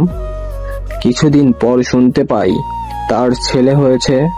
যে স্বপ্ন আমি দেখছিলাম সেই স্বপ্ন আজ অন্য কারো সাথে পূরণ করছে। আমি আমার বন্ধুকে শত্রু হিসেবে গণ্য করি। প্রতিশোধ এর নেশা উঠে যায় আমার রক্তে। আমার পড়াশোনা শেষ করে বাবার বিজনেসে হাত দিয়েই শুরু করি প্রতিশোধের খেলা। বন্ধু মাহমুদ আর প্রেমিকা হেনার সাথে ভালোই প্রতিশোধ নিতে পেরেছিলাম আমি। মাহমুদ এর ব্যবসা লস করাতে শুরু করি। আস্তে আস্তে সে এত লস খেয়ে যায় যে সে রাস্তার ফকির হবার দশা হয়ে যায়। তখন হেনা দ্বিতীয়বারের মতো প্রেগনেন্ট ছিল। হেনার জীবন মরণের রাত ছিল সেইটা। হেনাকে হসপিটালে ভর্তি করানো হয়। সেদিন হেনার 2টা মেয়ে হয়।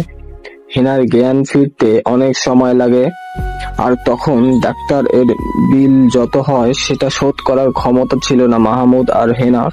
সেই সুযোগটাই কাজে লাগাই আমি। নার্সকে টাকা দিয়ে মাহমুদের কাছে পাঠাই। নার্স মাহমুদকে বলে, মিস্টার মাহমুদ, আপনার বিল তো অনেক বেশি, 50,000 টাকা, আর আপনি তা শোধও করতে পারবেন না। আর এদিকে একজন পেশেন্টের বাচ্চা মরা অবস্থা, সন্তানের মৃত্যু হয়েছে। আপনি যদি আপনার একটা সন্তানকে বিক্রি করে দিতেন তাহলে তারাও সন্তান পেত, আর আপনারাও টাকা পাবেন। 2 লাখ দিবে বলেছে তারা।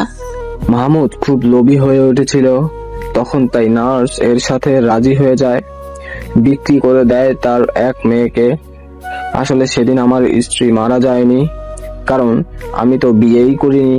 শুধুমাত্র প্রেমিকাকে পাপ বোধে রাখবো বলেই এই সন্তানটা নিয়ে নিই। হেনা খুব কষ্ট পেয়েছিল সেদিন। নিজ সন্তানকে মাহমুদ এর কাছে বিক্রি করে বলেও আজও মাহমুদকে ক্ষমা করেনি হেনা। আর ত্রিনাকে নিয়ে আমি চলে গিয়েছিলাম ঢাকা। কখনো এই শহরে আসতে চাইনি, কিন্তু ত্রিনার মেডিকেলে পড়ার জেদের জন্য তাকে আনতে আমি বাধ্য হই। আর আপনার সেই মেয়ের জন্যই আমাকে রেপের শিকার হতে হয়। আপনাদের প্রতিশোধের আগুনে আমাদের জীবনটা চলে গেল। আজ এক বোন আরেক বোনের সংসার নষ্ট করতে গেছে, আর আপনিও তাতে সায় দিয়েছেন। আমি তো আবির স্যারকে বিয়ে করতে চাইনি। আপনার মেয়ের জন্য আবির আমার সাথে যে অন্যায় করেছে তার জন্য ক্ষমা আবিরকে কখনো করব না, আর ত্রিনাকেও কখনো ক্ষমা করব না। আড়াল থেকে ত্রিনা বের হয়ে আসে। আমি সব শুনেছি ড্যাডি, আমি তোমার মেয়ে না। না রে মা, তুমি আমার মেয়ে ছিলে, থাকবে। না, তুমি আমার বাবা না। তাছাড়া তোমার জন্য আমি কাল নিজের মাকে অপমান করেছি। নীরাকে ত্রিনা বলে, আমি ভেবেছিলাম জোর করে ভালোবাসা হয়, কিন্তু না, আমি জোর করে ভালোবাসা পেতে গিয়ে বুঝেছি সেটা আমার জন্য না। আবির স্যার তোমাকে খুব ভালোবাসি নীরা। আমি চলে এসেছি ওই বাসা থেকে। তোমার ভালোবাসা তোমারই আছে। তুমি আর তোমার সন্তান মিলে তার সাথে সুখে থেকো, সুখে থেকো নীরা। জানি আবির আমায় ভালোবাসে বোন, বলে ত্রিনাকে জড়িয়ে ধরে নীরা। ত্রিনা এত সত্যি কথা জানার পর পাগলের মতো আচরণ শুরু করে, এরপর অজ্ঞান হয়ে যায়। ত্রিনার বাবা খুব কান্নায় ভেঙে পড়ে। নীরা, ত্রিনার বাবা তুষার, সায়রা মিলে ত্রিনাকে হাসপাতাল নিয়ে যায়। নীরা আবিরকে ফোন দেয়, মার ভাইকেও ফোন দেয় নীরা। সবাইকেই সব খুলে বলে ফোনে। আবির নীরার কাছে আসতেই আবিরের কাঁধে মাথা রেখে কাঁদতে শুরু করে নীরা। নীরা, এত ভেঙে পড়িও না, সব ঠিক হয়ে যাবে। এতগুলো সত্য আমি হজম করতে পারছি না। সব মানলাম। ত্রিনার বাবা যা বলেছে তাতে ত্রিনা তোমার বোন, কিন্তু তোমার মায়ের কাছেও তো সব শোনা উচিত, তাই না? হয়তো উনি বানিয়ে বানিয়ে বলেছে। হ্যাঁ, হতে পারে আবির, আপনি ঠিক বলেছেন। আমি মায়ের কাছে এর জবাবদিহি চাইবো। এখন একটু চোখটা মোছো। কাল আমি ছিলাম না আপনার পাশে। জানতাম, সেটা ত্রিনা বুঝে ফেলে চলে আসে। আমার জন্য টেনশন করেননি? যদি বিপদ হয়ে যেত? না, কেন জানি মনে হচ্ছিল তুমি সেফ আছো। সেফই ছিলাম। উনি আমাকে নিজ মেয়ের মতো যত্নে রেখেছিল। আচ্ছা, এসব বাদ দাও, তুমি কেমন আছো সেটা বলো। আমি, আপনার সন্তান, সবাই সেফ আছি। তুমি জানতে এই কথা? আপনি রিপোর্ট আলমারিতে লুকিয়ে রেখেছিলেন, সেখানে দেখেছিলাম। কাউকে কিছুই বলিনি, কারণ এটা গর্ব করার বিষয় নয়। ওভাবে বলিও না, এটা আমাদের ভালোবাসার সন্তান। সব ভুলে যাও নীরা, শুধু শুধু কষ্ট বাড়বে। নীরা মা ভাই আসে হাসপাতালে। নীরার কাছে সবকিছু শুনেই ত্রিনা তার বোন তখন নীরার মা মুখ লুকিয়ে ফেলে। নীরার মা এতদিন পর তার পুরনো প্রেমিককে দেখে অবাক হয়ে যায়। তুমি চিনতে পেরেছো তাহলে? না চেনার কি আছে? প্রতারক তুমি, তোমার ভুলে যাওয়াই তো কথা। আমাকে প্রতারক বলার আগে উচিত ছিল আমার সাথে কি হয়েছিল সেটা জানা। মা, বাদ দাও তো, যা হবার হয়ে গেছে, পরে কথা বলিও। এখন এইসব কিছুই ভালো লাগছে না। নীরা সকাল থেকে না খেয়ে এসব টেনশনে সেও জ্ঞান হারায়। আবির নীরাকে ভর্তি করিয়ে দেয় কেবিনে। 2 বোন 2 কেবিনে ভর্তি হয়ে আছে, আর বাইরে সবাই চিন্তিত। হেনার সাথে তুষারের কয়েকবার দেখা দেখি হলেও কেউ কথা বলছে না কারোর সাথে। হেনা তার ছেলে মাসুদকে বলে ঘরে তার বাবা মাহমুদ একা আছে, তাই মাসুদকে পাঠিয়ে দেয়।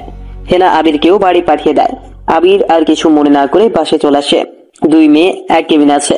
2 মেয়ের মাঝে বসে আছে হেনা, আর এক পাশে বসে আছে তুষার। জানি না 2 মেয়েকে কি এমন বলেছো তাই তারা দুজনেই জ্ঞান হারিয়েছে। পুরোটাই তোমার ওপর দোষ চাপিয়েছে হেনা। চিন্তাও করিও না, ত্রিনা কখনো তোমার মুখ দেখতে চাইবে না। আর কত শাস্তি দেবে তুমি আমাকে? কখনো মন ভরবে না। তুমি তোমার 2 মেয়েকে নিয়ে চলে যাও, আর পারছি না সহ্য করতে আমি। এমন করে বলতে নেই, ওরা তো তোমারই মেয়ে। হ্যাঁ, আমার মেয়ে। শুধু জন্ম দিলেই মা হওয়া যায় না। যখন ওরা জানতে পারবে তখন কেউ আমার মুখ দেখতে পারবে না। কিন্তু সব সহ্য করেও পারছি না। এবার সব বলে দিয়ে সবার জীবন থেকে চলে যাব। ভুলেও এই কাজ করিও না। নিজের সাথে সাথে আমার মুখটাও কালি করে দিতে পারলে তুমি। নীরার জ্ঞান ফিরে আসে ওই মুহূর্তে, আর মাকে জিজ্ঞেস করে, কিসের সত্য কথা মা? কি গোপন রেখেছিলে এতদিন? আর কিছু লুকিয়ে রেখো না, সব বলে দাও দয়া করে। ওইদিকে ট্রেনারও জ্ঞান ফিরে আসে। হেনাকে মা বলে ডেকে ওঠে। দুই মেয়েকে দুই পাশে নিয়ে বসে আছে হেনা। আমি জানি আমার মা খারাপ না। আমার ড্যাডিও খারাপ না, বিশ্বাস করি না। কি হয়েছিল সব খুলে বলো। আমি ক্লাস 9 থেকে তুষারের প্রেমে পড়ি। প্রেম এতটাই গভীর ছিল যে কেউ কাউকে ছেড়ে থাকার কল্পনাও করতাম না। দুজনে সংসার করার স্বপ্ন দেখতাম, একসাথে ঘর বাঁধার স্বপ্ন সব সময় বিভোর থাকতাম। এভাবেই স্কুল শেষ করে কলেজে উঠি, সেখানেও একসাথে ভর্তি হই। সব ক্লাস একসাথে করতাম, প্রাইভেটও একই সাথে পড়তাম, একসাথে ঘুরতে যেতাম। কত রঙিন স্বপ্ন ছিল দুজনের চোখে। হ্যাঁ, ভালোবাসা এতই গভীর ছিল, কখনো চিন্তাও করিনি একে অন্যকে ছাড়া থাকতে হবে। এভাবেই আমরা অনার্সে ভর্তি হই, দুইজন একসাথেই বিশ্ববিদ্যালয়ে চান্স পাই। বেশ খুশি ছিলাম দুইজনে, কিন্তু সুখ বেশি দিন টিকলো না। আর হঠাৎই হেনা মিসিং হয়ে যায়। আমি অনেক চেষ্টা করেও যোগাযোগ করতে পারিনি। সেদিন বাসায় জানতে পারে আমি তুষারের সাথে রিলেশন করি। সেদিন বাবা খুব মেরেছিল। এখনকার মতো তো আর তখন ফোন ছিল না, ঘরে দরজা লাগিয়ে বন্দি করে রাখে। অনেক কেঁদেছিলাম সেদিন, কেউ আসেনি এই চোখের পানিটা মুছিয়ে দিতে। এসব কথা বলনি। বলবো কিভাবে বলবো? জানতেই পারতাম না কখন সকাল আর কখন রাত হতো। সব সময় বন্দি থেকে অতিষ্ঠ হয়ে গিয়েছিলাম। হঠাৎ একদিন মা এসে বলে গেলেন আমার বিয়ে। আমি না দেখেছি বর, না দেখেছি ঘর। তুষারকে ছাড়া আমি নিজেকে কল্পনাও করতে পারতাম না তখন। আমার অনিচ্ছায় বিয়ে হয়ে যায় মাহমুদের সাথে। বিশাল ব্যবসায়ী সে, বাড়ি গাড়ি টাকা ধন দৌলত সবই ছিল, কিন্তু আমি কখনোই সুখী ছিলাম না। আমি শুধু তুষারকেই ভালোবাসতাম। বিয়ের রাতে মাহমুদ এসে বলে সে সব জেনে শুনেই বিয়ে করেছে। সে আমাদের প্রেমের কথা বাবাকে বলে দেয়, আর সে প্রেমের কথা সমাজে রটিয়ে দেবে এই ভয় দেখিয়ে বিয়ে করে আমাকে। বিয়ের পর থেকে শুরু হয় মানসিক শারীরিক নির্যাতন। নির্যাতন সহ্য করতে করতেই একটা বছর পার হয়ে যায়। 1 বছর পর আমি জানতে পারি আমি অন্তঃসত্ত্বা। কিন্তু নির্যাতনের মাত্রা তো কমেনি, কারণ আমার জীবনে অন্য ছেলে ছিল। মাহমুদ কখনোই বিশ্বাস করতো না আমাকে। মার খেয়ে খেয়ে মাসুদের জন্ম হয়। তাও আমাকে শুনতে হয়েছে মাসুদ নাকি আমার পাপের ফসল। মাসুদকে কখনো মাহমুদ নিজের সন্তান হিসেবে মেনেই নেয়নি। হ্যাঁ, এতই যখন অত্যাচার করার ছিল, তাহলে আমার সুখের জীবনটা নষ্ট করার কারণ আমি সত্যি আজও খুঁজে পাইনি। এত কিছু আমাকে কখনো বলনি কেন হেনা? অবহেলা অনাদারে মাসুদ এর বয়স তখন 5 হয়। কখনো আমার মা ছেলে সুখে ছিলাম না।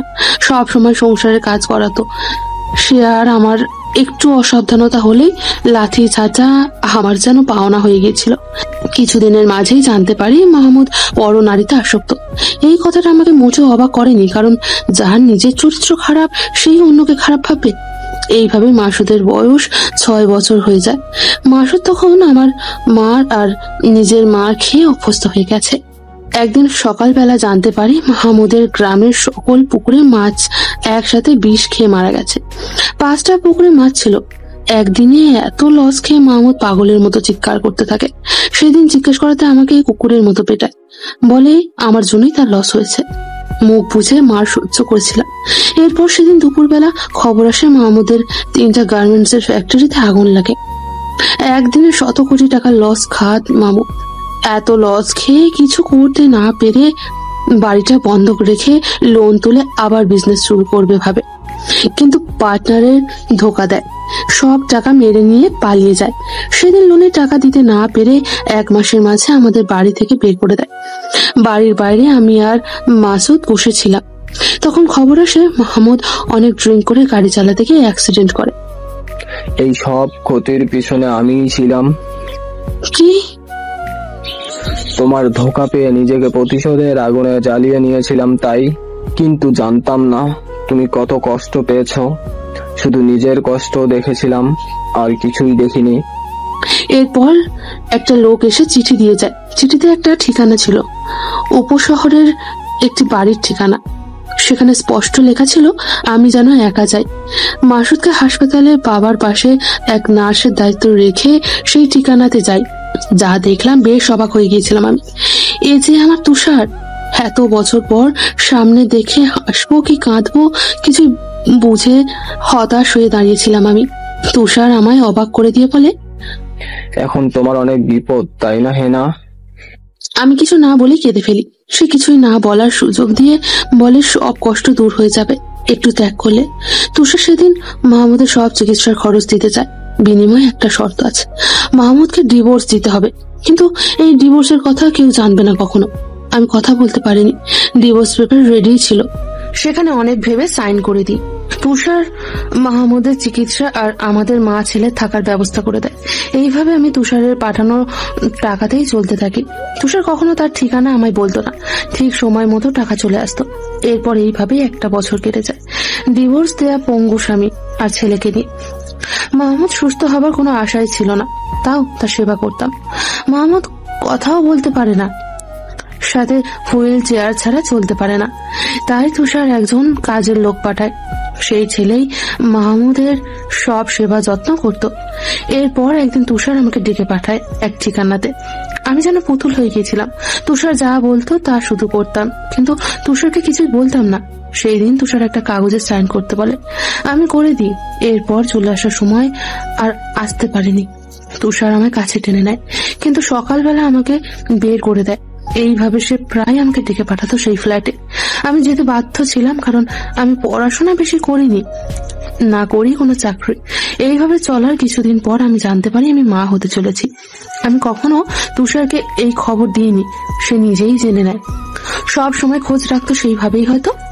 ডেলিভারির ডেট এগিয়ে আসে। আত্মহত্যা করতে চেয়েও পারি না, কারণ সন্তান পেটে নিয়ে মরলে পাপ হবে। তাই জীবন্ত প্রাণ মারতে চাইনি আমি কখনোই। প্রায় দিনই চিঠি আসতো যেন নিজের খেয়াল রাখি, কখনোই যেন মাহমুদের ঘরে না যাই। এরপর যেদিন পেন উঠে, মাসুদই আশেপাশের মানুষ ডেকে হাসপাতালে নিয়ে যায় আমাকে। মাহমুদ অসুস্থ হলেও বেশ ভালোই করেই বুঝে গিয়েছিল আমি আর তার নেই। আমিও তার ঘরে ভুলেও যেতাম না, তাই সে জানতো না আমার মা হওয়ার খবর। নার্স আমায় এসে বলল আমার 2টা মেয়ে হয়েছে। আনন্দিত হতে পারিনি সেই দিন, কারণ যাকে একদিন ভালোবাসতাম তার পাপের ফল এই সন্তান। না, পাপের না, ওরা 2জন আমার বৈধ সন্তান। কিভাবে? লাস্ট যেই দিন একটা পেপারে সাইন করা, সেটা তোমার আমার বিয়ের পেপার ছিল। তোমাকে কখনো জানাতে চাইনি রাগের জন্য। এরপর তুষার নার্স দিয়ে একটা মেয়েকে নিয়ে চলে যায়, চিঠি লিখে যায়, স্মৃতি হিসেবে নিয়ে গেলাম। ভেবেছিলাম আর কখনো হয়তো খোঁজ নেব না, কিন্তু আজ অব্দি আমার সব খরচই আসে তুষারের কাছ থেকে। মায়ের জীবনের গল্প শুনে 2 মেয়ের চোখে জল ছিল। নীরা মায়ের কাছ থেকে উঠে গিয়ে বাবা বলে জড়িয়ে ধরে তুষারকে। আমাকে ক্ষমা করে দিও, এতদিন নিজের আরেক মেয়েকে আদর দেইনি তাই। তুষার নীরাকে বলে, ড্যাডি, আমি যে আমার বাবাকে ফিরে পেয়েছি এটাই অনেক। আর আমার বাবা না বুঝি? টিনা আমায় যখন তোমার কথা বলেছিল তখনই বুঝেছিলাম তুমি যমজ, বিহায় একই রকম হয়েছ।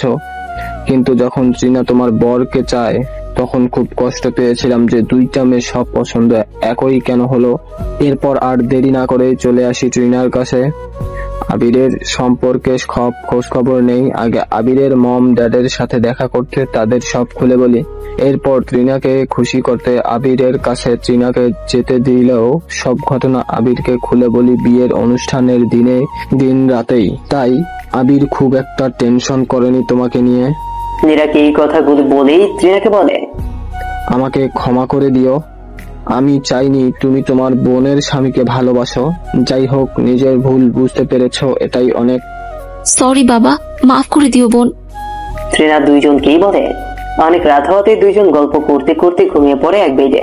আর একটা বেডে তুষার আর হেনা বসে গল্প করতে করতে সকাল হয়ে আসে। সেই খেয়াল নেই তাদের পুরনো ভালোবাসা যেন ফিরে এসেছে, সব ভুল বোঝাবুঝি দূর হয়ে গেছে যেন। হেনা কথা বলতে বলতে তুষারের কাঁধে মাথা রেখে ঘুমিয়ে পড়ে, আর তুষারও পুরনো ভালোবাসার মানুষের মাথায় হাত বুলিয়ে দিচ্ছিল। দরজা লক করা ছিল না, তখনই মাসুদ এসে মাকে অন্য লোকের কাঁধে মাথা রাখতে দেখে রাগান্বিত হয়ে যায়। বাবা, কি প্রেম! আমি আগে জানতাম না আমার মা চরিত্রহীনা। হেনার ছেলে মাসুদ। হেনার ঘুম ভেঙে যায়। নীরা তৃণাও একসাথে জেগে ওঠে। সবাই শুনতে পায় মাসুদের জঘন্য কথাটা। এটা শুনেই হেনার চোখে পানি চলে আসে। তুমি না জেনে মাকে দোষ দিতে পারো না ভাই। মাসুদ কখনো নীরাকে সহ্য করতে পারতো না, আর আজ তো আরো সহ্য করছে না। তুই চুপ থাক। নিজের মাকে একটা লোকের পাশে দেখে তোর খারাপ না লাগতে পারে, আমার ঘৃণা হচ্ছে। এই লোকটাই আমার বাবা, আর আমার বাবাও আর আমার মাও কোনো দোষ করেনি। আরে বাহ, একটা অচেনা লোক এখন তোর বাপ হয়ে গেল। কি ক্যারেক্টার তোর মায়ের। তোমার চরিত্র দেখে তোমার বাবার মতোই হয়েছে, না বুঝে অন্যকে দোষারোপ করছো। এই চুপ করো তোমরা, এটা হসপিটাল, এখানে এমন করতে নেই। বাবা মাসুদ, তোমার সাথে জরুরি কথা আছে, বাইরে এসো, সব বুঝিয়ে বলছি। এই লোক, আপনি চুপ থাকেন। এরপর নিজের মাকে বলে, আর আপনার মতো মহান মাকে যেন আমাদের বাড়িতে আর না দেখি। এটা বলেই মাসুদ বের হয়ে চলে যায় ওদের কেবিন থেকে। হেনা এইসব শুনে প্রচুর কান্না করে। এরপর তৃণা মাকে জড়িয়ে ধরে অনেক কাঁদে। তৃণা খুব জেদি ছিল, আর এইসব দেখে নিজেকে কন্ট্রোল করতে পারছে না। একটু অস্বাভাবিক আচরণ বেরিয়ে চলেছে তৃণার। তৃণা বাবার সাথে জেদ ধরে মাকে নিয়ে বাড়ি ফিরে যাবে। হাসপাতালে আর থাকবে না সে, তাই তুষার সব বিল মিটিয়ে বাড়ির উদ্দেশ্যে রওনা দেয়। আবিরকেও জানিয়ে দেয় তুষার দুই বোন আজকের দিনে একসাথে থাকতে চেয়েছে, তাই আবির আর নীরাকে নিতে চায় না, শুধু ফোন করে নীরাকে। হ্যালো মাই ডিয়ার ওয়াইফ, বাবা মার বোনকে পেয়ে মনে হয় আমায় ভুলেই গেলে। কি যে বলেন না আপনি, আপনাকে ভুলি কেমন করে? তবে কথাগুলি মন খারাপ করে বলে নীরা। কি ব্যাপার, এত মন খারাপ কিসের জন্য? আপনি কেন জানি সব কিছুই আগেই বুঝে ফেলেন। তোমার মতো তো আর পচা নই, ভালোবাসি তোমাকে, বুঝতে হবে। যাই হোক, কি হয়েছে বলো। নীরা ভাইয়ের কথা খুলে বলে আবিরকে। এর মাঝে তৃণা এসে ফোনের কাছে মুখ নিয়ে বলে, সরি দুলা ভাই, আপনার থেকে আপনার বউকে ছিনিয়ে আনা উচিত হয়নি। খুব মিস করেছেন বুঝি বউকে? তিনজনই হেসে ওঠে এই কথাতে। এদিকে বাসায় সবাইকে নামিয়ে দিয়ে তুষার কি যেন কাজে গেছে, তাই হেনা দুই মেয়ে আর সাইরার সাথে গল্প করছে। আর এদিকে মাসুদ মনে মনে খুবই রেগে আছে। বাবার পাশে গিয়ে বসে প্রতিজ্ঞা করে মায়ের এমন প্রতারণার প্রতিশোধ সে নিবে। তুষার নিজের ভুলের জন্য কিছু কাজ করে কোর্টে গিয়ে বাসায় এসে একটা চিঠি লেখে মাসুদের নামে, সেটা আবার পাঠানোর ব্যবস্থা করে। এসে খাওয়া শেষে ঘুমিয়ে পড়ে। একদিন নীরা মা আর বোনের কাছে থাকার পর আবির এসে নীরাকে নিয়ে যায়। তৃণা আর ওর মা থাকে, আর সাইরা আছে। তিনজন বসে গল্প করছিল। এই সময় একটা খারাপ নিউজ আসে বাসায়। এতে তৃণা আর হেনা দুজনেই কান্নায় ভেঙে পড়ে। তাড়াতাড়ি হাসপাতালে যায় দুইজন। এদিকে নীরা আর আবিরকেও ফোন দিয়ে জানায় খারাপ সংবাদটার কথা। নীরা এটা শুনে খুব কষ্ট পায় আর তাড়াতাড়ি হাসপাতালে ছুটে যায়। আবিরকে সহ মাসুদের কাছে চিঠি আসে, ঠিকানা নাই, তাও সে সেটা খুলে পড়তে শুরু করে। তুষার মাসুদকে সবকিছু জানিয়ে দেয় সে চিঠিতে। এমনকি তুষারের জন্য মাহমুদের যতটা সম্পত্তি লস হয়েছে সেগুলোর সমপরিমাণ সম্পত্তি মাসুদের নামে লিখে দেয় তুষার। মাসুদ সবকিছু পড়ে নিজের ভুল বুঝতে পারে, কিন্তু ততক্ষণে অনেক দেরি হয়ে গেছে। তার ক্ষমা চাওয়ারও আর সুযোগ নেই মাসুদের। কি করবে বুঝতে না পেরে মাথায় হাত দিয়ে বসে পড়ে মাসুদ। তুষারের গাড়ির ব্রেকটা নষ্ট করে দেয় মাসুদ। তুষার গাড়িতে ওঠার পরেই ব্রেকের জন্য দুর্ঘটনা ঘটে। মাথায় প্রচুর আঘাত পায় তুষার। এছাড়া হাতের দুইটা হাড় ক্যাপচার, দুই পায়ে ক্যাপচার, সাথে স্পাইনাল কর্ড ইনজুরি হয়েছে। এত মারাত্মকভাবে আঘাতপ্রাপ্ত হয়ে তুষার মৃত্যুর সাথে লড়ছে। নীরা বাবা থেকে দূরে থেকেছে বলেও কষ্ট পেলেও তৃণার কষ্টটা ছিল বেশি। বারবার জ্ঞান হারাচ্ছে আর পাগলের মতো প্রলাপ বকছে। তৃণার হাহাকার মা বোন মিলে কেউ থামাতে পারছে না। এইদিকে মাসুদ এসে লুকিয়ে লুকিয়ে সবার আহাজারে দেখছে, কিন্তু সামনে আসছে না। আসলে কি বলবে এসে? অ্যাক্সিডেন্টটা তো হয়েছে তার জন্যই। যে বাবা তাকে আর তার মাকে অত্যাচার ছাড়া কখনোই ভালোবাসেনি, তার জন্য প্রতিশোধ নিতে গিয়ে যে মানুষ তাদের ভরণ পোষণ চালিয়েছে তাকেই খুন করার চেষ্টা, এটা মহা অন্যায় হয়ে গেছে। নিজের মাঝে প্রচুর অনুশোচনা জন্মেছে। নীরা মাসুদকে দেখতে পেয়ে এগিয়ে আসে। ভাই তুমি এসেছো? বাবা খুবই অসুস্থ, আর রাগ করে থাকিও না প্লিজ। মাসুদের চোখ দিয়ে আজ পানি ঝরছে। যে বোনকে কখনো আদর দেয়নি তাকে জড়িয়ে ধরে খুব কাছে আর কান্না মুছে বলে, মাফ করে দিস। কেন, কি করেছো তুমি? কেন মাফ চাইছো? খুব বড় অন্যায় করে ফেলেছি রে। বাবার মতো ওই লোকটাকে আমি মেরে ফেলতে চেয়েছিলাম। কি বলছো তুমি? আমি এগুলো বিশ্বাস করতে পারছি না। বাবাকে তুমি, না এটা হতে পারে না। আমাকে পুলিশে দে, তুই আমার পাপের প্রায়শ্চিত্ত করতে চাই। এই কথা আর কাউকে বলিও না। আমার ভাইয়ের ক্ষতি আমি কিভাবে চাই বলো? মা তোমাকে অনেক ভালোবাসে। এখন তোমার উচিত মা আর তোমার আরেক বোনের দিকে খেয়াল রাখা। তৃণা খুব ভেঙে পড়েছে। মাসুদ এগিয়ে যায়, সবার কাছে নিজের কষ্ট প্রকাশ করে। হেনাও ছেলেকে জড়িয়ে ধরে কান্না করে খুব। আবির নীরার কাছে এসেছে। নীরা আবিরকে দেখে আবিরের কোলে গিয়ে কান্না শুরু করে।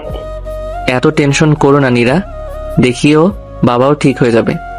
এতদিন পর বাবাকে দেখলাম, আর বাবা কিনা কথা বলতে পারে না। সব তো ঠিক হয়ে যাবে, চুপ করো, একটু ধৈর্য ধরো প্লিজ। বোনের মুখের দিকে তাকানো যাচ্ছে না, বারবার জ্ঞান হারাচ্ছে। আর এখন জ্ঞান গেছে, ফিরছে না। পাশের কেবিনে ভর্তি করা হয়েছে। আমি সবাইকে বলে দিয়েছি স্পেশাল কেয়ার নিবে সবাই, দেখিও সবাই সুস্থ হবে। এখন ভেঙে না পড়ে দোয়া করো, এটাই সবার জন্য মঙ্গলজনক হবে। এইভাবে 10 দিন পার হয়ে যাচ্ছে, কিন্তু অবস্থার উন্নতি কারোই হয়নি। তুষার আইসিইউতে অজ্ঞান হয়ে আছে। সব রকম চিকিৎসা তার চলছে। আর বোপার জ্ঞান ফিরলেও কথা বলা বন্ধ হয়ে গেছে, শুধু সবার দিকে তাকিয়ে থাকছে, মাঝে মধ্যে একা একাই কথা বলছে। আর হেনার কথা অনুযায়ী মাসুদ তুষারের সব ব্যবসা দেখছে। ত্রিনাকে নিয়ে কি করবে এখন? ওকে একবার সাইকোলজিস্টের কাছে নিয়ে গেলে ওর জন্যই ভালো হতো। কি বলছো? বোন কি পাগল নাকি? পাগল হয়নি, মানসিকভাবে ভেঙে পড়েছে। আর ওর চিকিৎসা এখনই না করালে ওর আরো ক্ষতি হয়ে যেতে পারে। কার কাছে নিয়ে যাবে? সবচেয়ে বড় সাইকোলজিস্ট তো সাইফ আহমেদ। কিন্তু কেন? ওনার কাছে নিলে নিবে, কিন্তু কেন বলছো? না কিছু না, পরে একসময় বলবো। তিনার জন্য ওনার কাছে কালই অ্যাপয়েন্টমেন্ট দিয়ে রাখি তাহলে। মাসুদকে এখন অনেক কাজ সামলাতে হচ্ছে। এত বড় বিজনেস অন্য কারো হাতে দিলে শুধু লসই খাবে, তাই নিজেই সব চালাবে ভাবে। বোনদের অংশ, তার অংশ, সবকিছুই এখন তাকে ম্যানেজ করতে হচ্ছে। আর হেনা একবার তুষারের কেবিনের সামনে দাঁড়িয়ে কাঁদে, আবার ট্রেনার সামনে গিয়েও কাঁদে।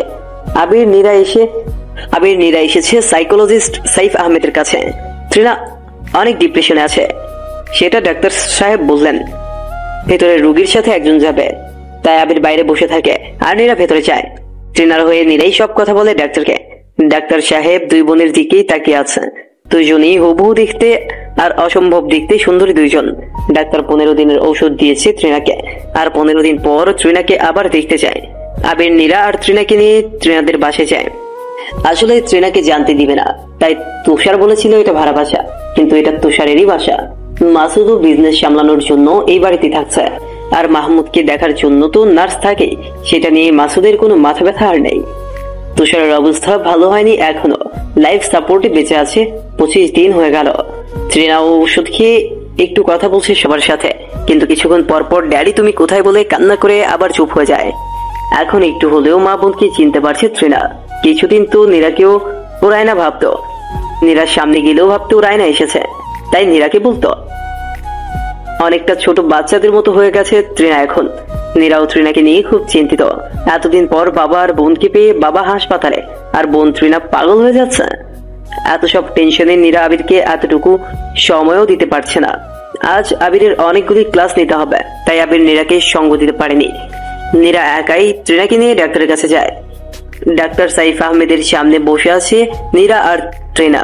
সাইফ প্রথমে দুই বোনকে দেখে নেয় কিছুক্ষণ। ট্রিনাকে বেশি ভালো করে পর্যবেক্ষণ করে সাইফ। ট্রিনা হালকা গোলাপি রঙের টপস পরেছে, আর চুলগুলো পিছনে বাঁধা। ঠোঁটে তেমন কিছু দেয়নি সে, এমনিতেই সুন্দরী। ড্রেসের জন্য তাকে বেশি সুন্দরী লাগছে। তারপর ট্রিনাকে জিজ্ঞেস করে, এখন কেমন আছেন? জি কিছুটা ভালো। কণ্ঠে হালকা ভয় মিশানো। আপনি আমাকে এত ভয় পাবেন না। না না, ভয় না, কথা বললেই এমন হয়ে যাচ্ছে। মানুষের জীবনে কখনো কখনো অনেক কিছুই ঘটে, আর সেটাকে মেনে নেওয়াটাই উত্তম। আপনাকে আজ আমি একটা জায়গায় নিয়ে যেতে চাই, দেখবেন ভালো লাগবে। কি আপনি যাবেন তো? ট্রিনা মাথা ঝুঁকিয়ে না বলতে চায়। তখন নীরা ট্রিনার হাত ধরে থামিয়ে দিয়ে ডাক্তারকে বলে ওর একমাত্র বোনের ভালোর জন্য যেটা দরকার সেটাই যেন করে।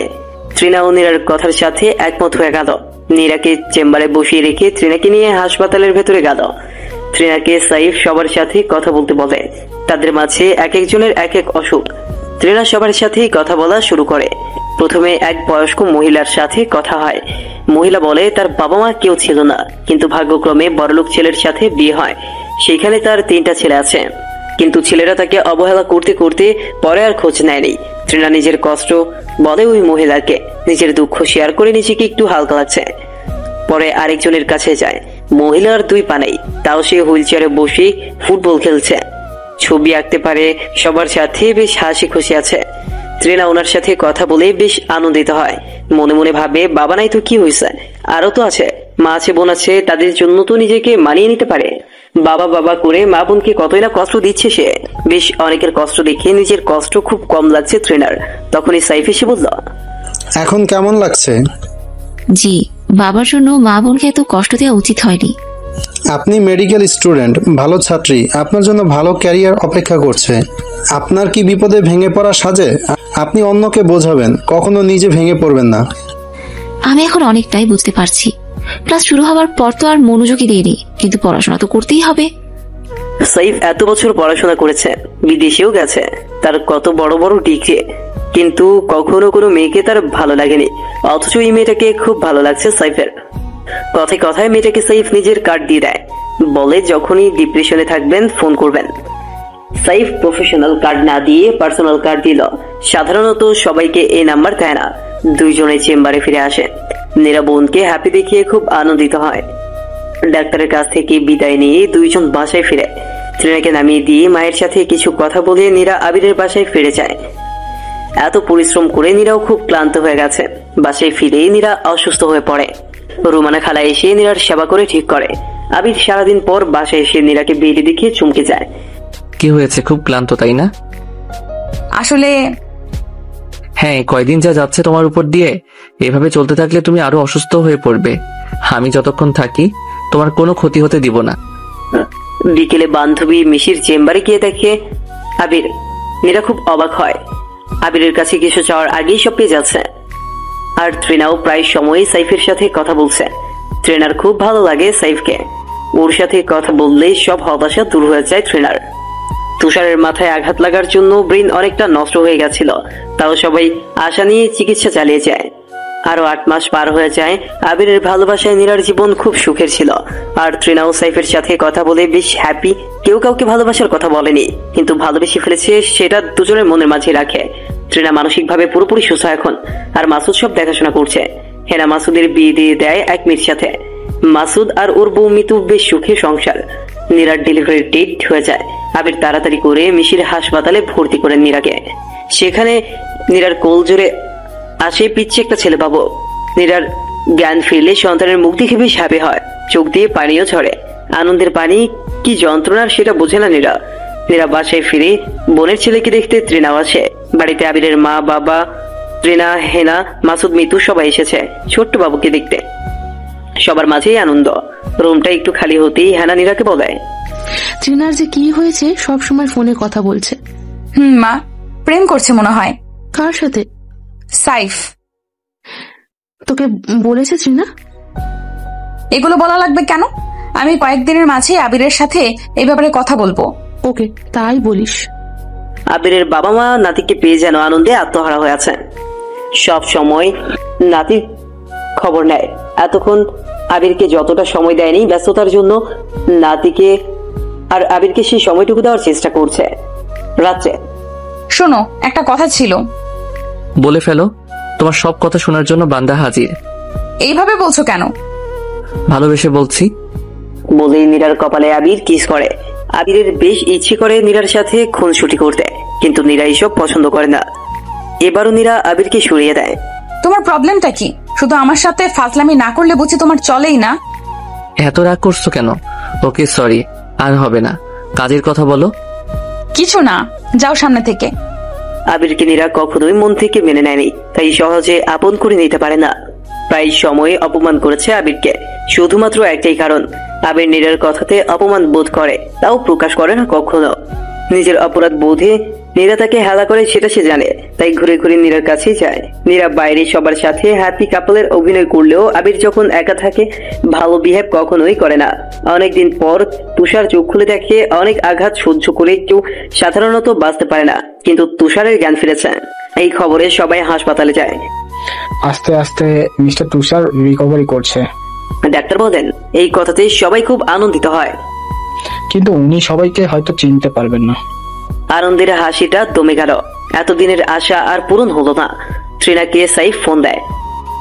এখন কি করছো ম্যাডাম? সকাল থেকে খোঁজ নেই কেন? কিভাবে খোঁজ নিতাম? বাহ, ভুলেই গেছো। তা নয়, বাবার জ্ঞান ফিরেছিল, কিন্তু ডাক্তার সাহেব বলেছে কাউকে চিনতে পারবে না। সে যে তোমাদের মাঝে আছে এটার জন্য শুক্রিয়া করা উচিত, তাই না? জি, আমি শুধু শুধু ওভার রিয়াক্ট করি। তা ম্যাডাম, সামনে তো এক্সাম, পড়াশোনা তো করো নাই নিশ্চয়ই? এত সব ঝামেলাতে ক্লাস ঠিক মতো করতে পারিনি, তাই আজ থেকে কথা কম, শুধু পড়াশোনা হবে। সাইফ ত্রিনাকে পড়াতে থাকে, এতে ত্রিনার জন্য বেশ ভালো হয়। সাইফ অনেক ভালো বোঝাতে পারে। নীরা আবিরকে দূরে সরিয়ে রাখতে চাইলেও আবির সবসময় নীরার পাশে থাকার চেষ্টা করে। তাই নীরার পরীক্ষার জন্য আবির নিজ থেকে অনেক হেল্প করে। এতে নীরার ভালো লাগলেও মনের মাঝে পুষে রাখা রাগ থেকে আবিরকে দূরে রাখে। এত কিছু না ভেবে নীরা আবিরকে বলে দেয়, এবার সাইফের সাথে কথা বলা উচিত। কোন সাইফ? কেন ভুলে গেলে? Trainer doctor. কি ব্যাপারে কথা বলবো বলো? ট্রিনার সাথে সাইফের বিয়ের ব্যাপারে। তুমি কি পাগল হয়ে গেছো? এইখানে পাগল হবার কি হয়েছে শুনি? এই বিয়ে কিছুতেই সম্ভব নয়। কারণ? কেন, বিয়েটা হলে প্রবলেমটা কি? সাইফকে তো ভালোই লেগেছে, ট্রিনা খুব হ্যাপি হবে বিয়েটা হলে। তুমি ভাবছো ত্রিনা হ্যাপি হবে, কিন্তু আসলে সেটা হবার নয়। বাদ দাও এসব। তোমার এক্সাম খুব শীঘ্রই, কিছুদিন পড়াশোনা অন্তত করতে হবে। প্রেগন্যান্সির জন্য, বাবার জন্য, আরো অনেক কারণে তুমি একেবারে ভেঙে পড়েছো। এখন আবার সবকিছু ঠিক করতে হবে। আমি আছি তোমার পাশে সব সময়, সব ঠিক হয়ে যাবে। দেখো আবির, আমি আমার কথা শুনতে চাচ্ছি না। আগে বলো সাইফের কি প্রবলেম?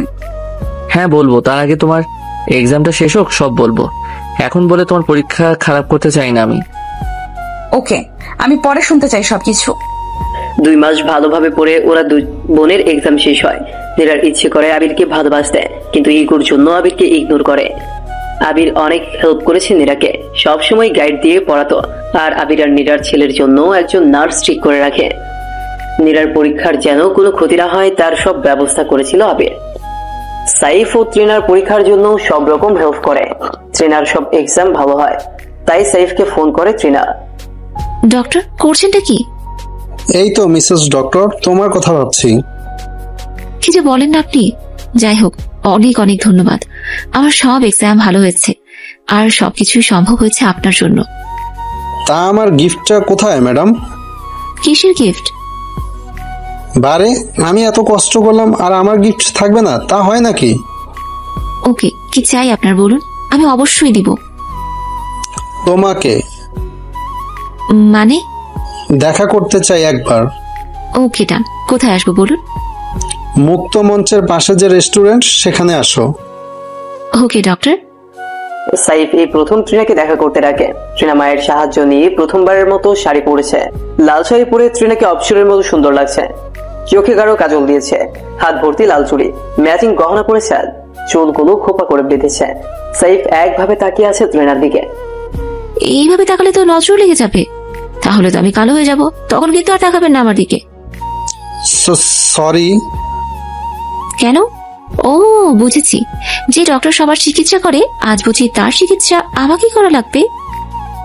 সাইফ ত্রিনাকে চমকে দিয়ে সবার সামনে প্রপোজ করে, আর একটা ডায়মন্ডের রিং ত্রিনার হাতে পরিয়ে দেয় সাইফ। ত্রিনা এত খুশি হয় যে আনন্দে চোখে পানি চলে আসে। সাইফ ত্রিনার চোখের কাজল নিয়ে গলায় মাখিয়ে বলে, আর কারো নজর লাগবে না, এখন থেকে তুমি শুধু আমার ত্রিনা। ত্রিনা সাইফের বুকে শান্তি খুঁজে নেয়।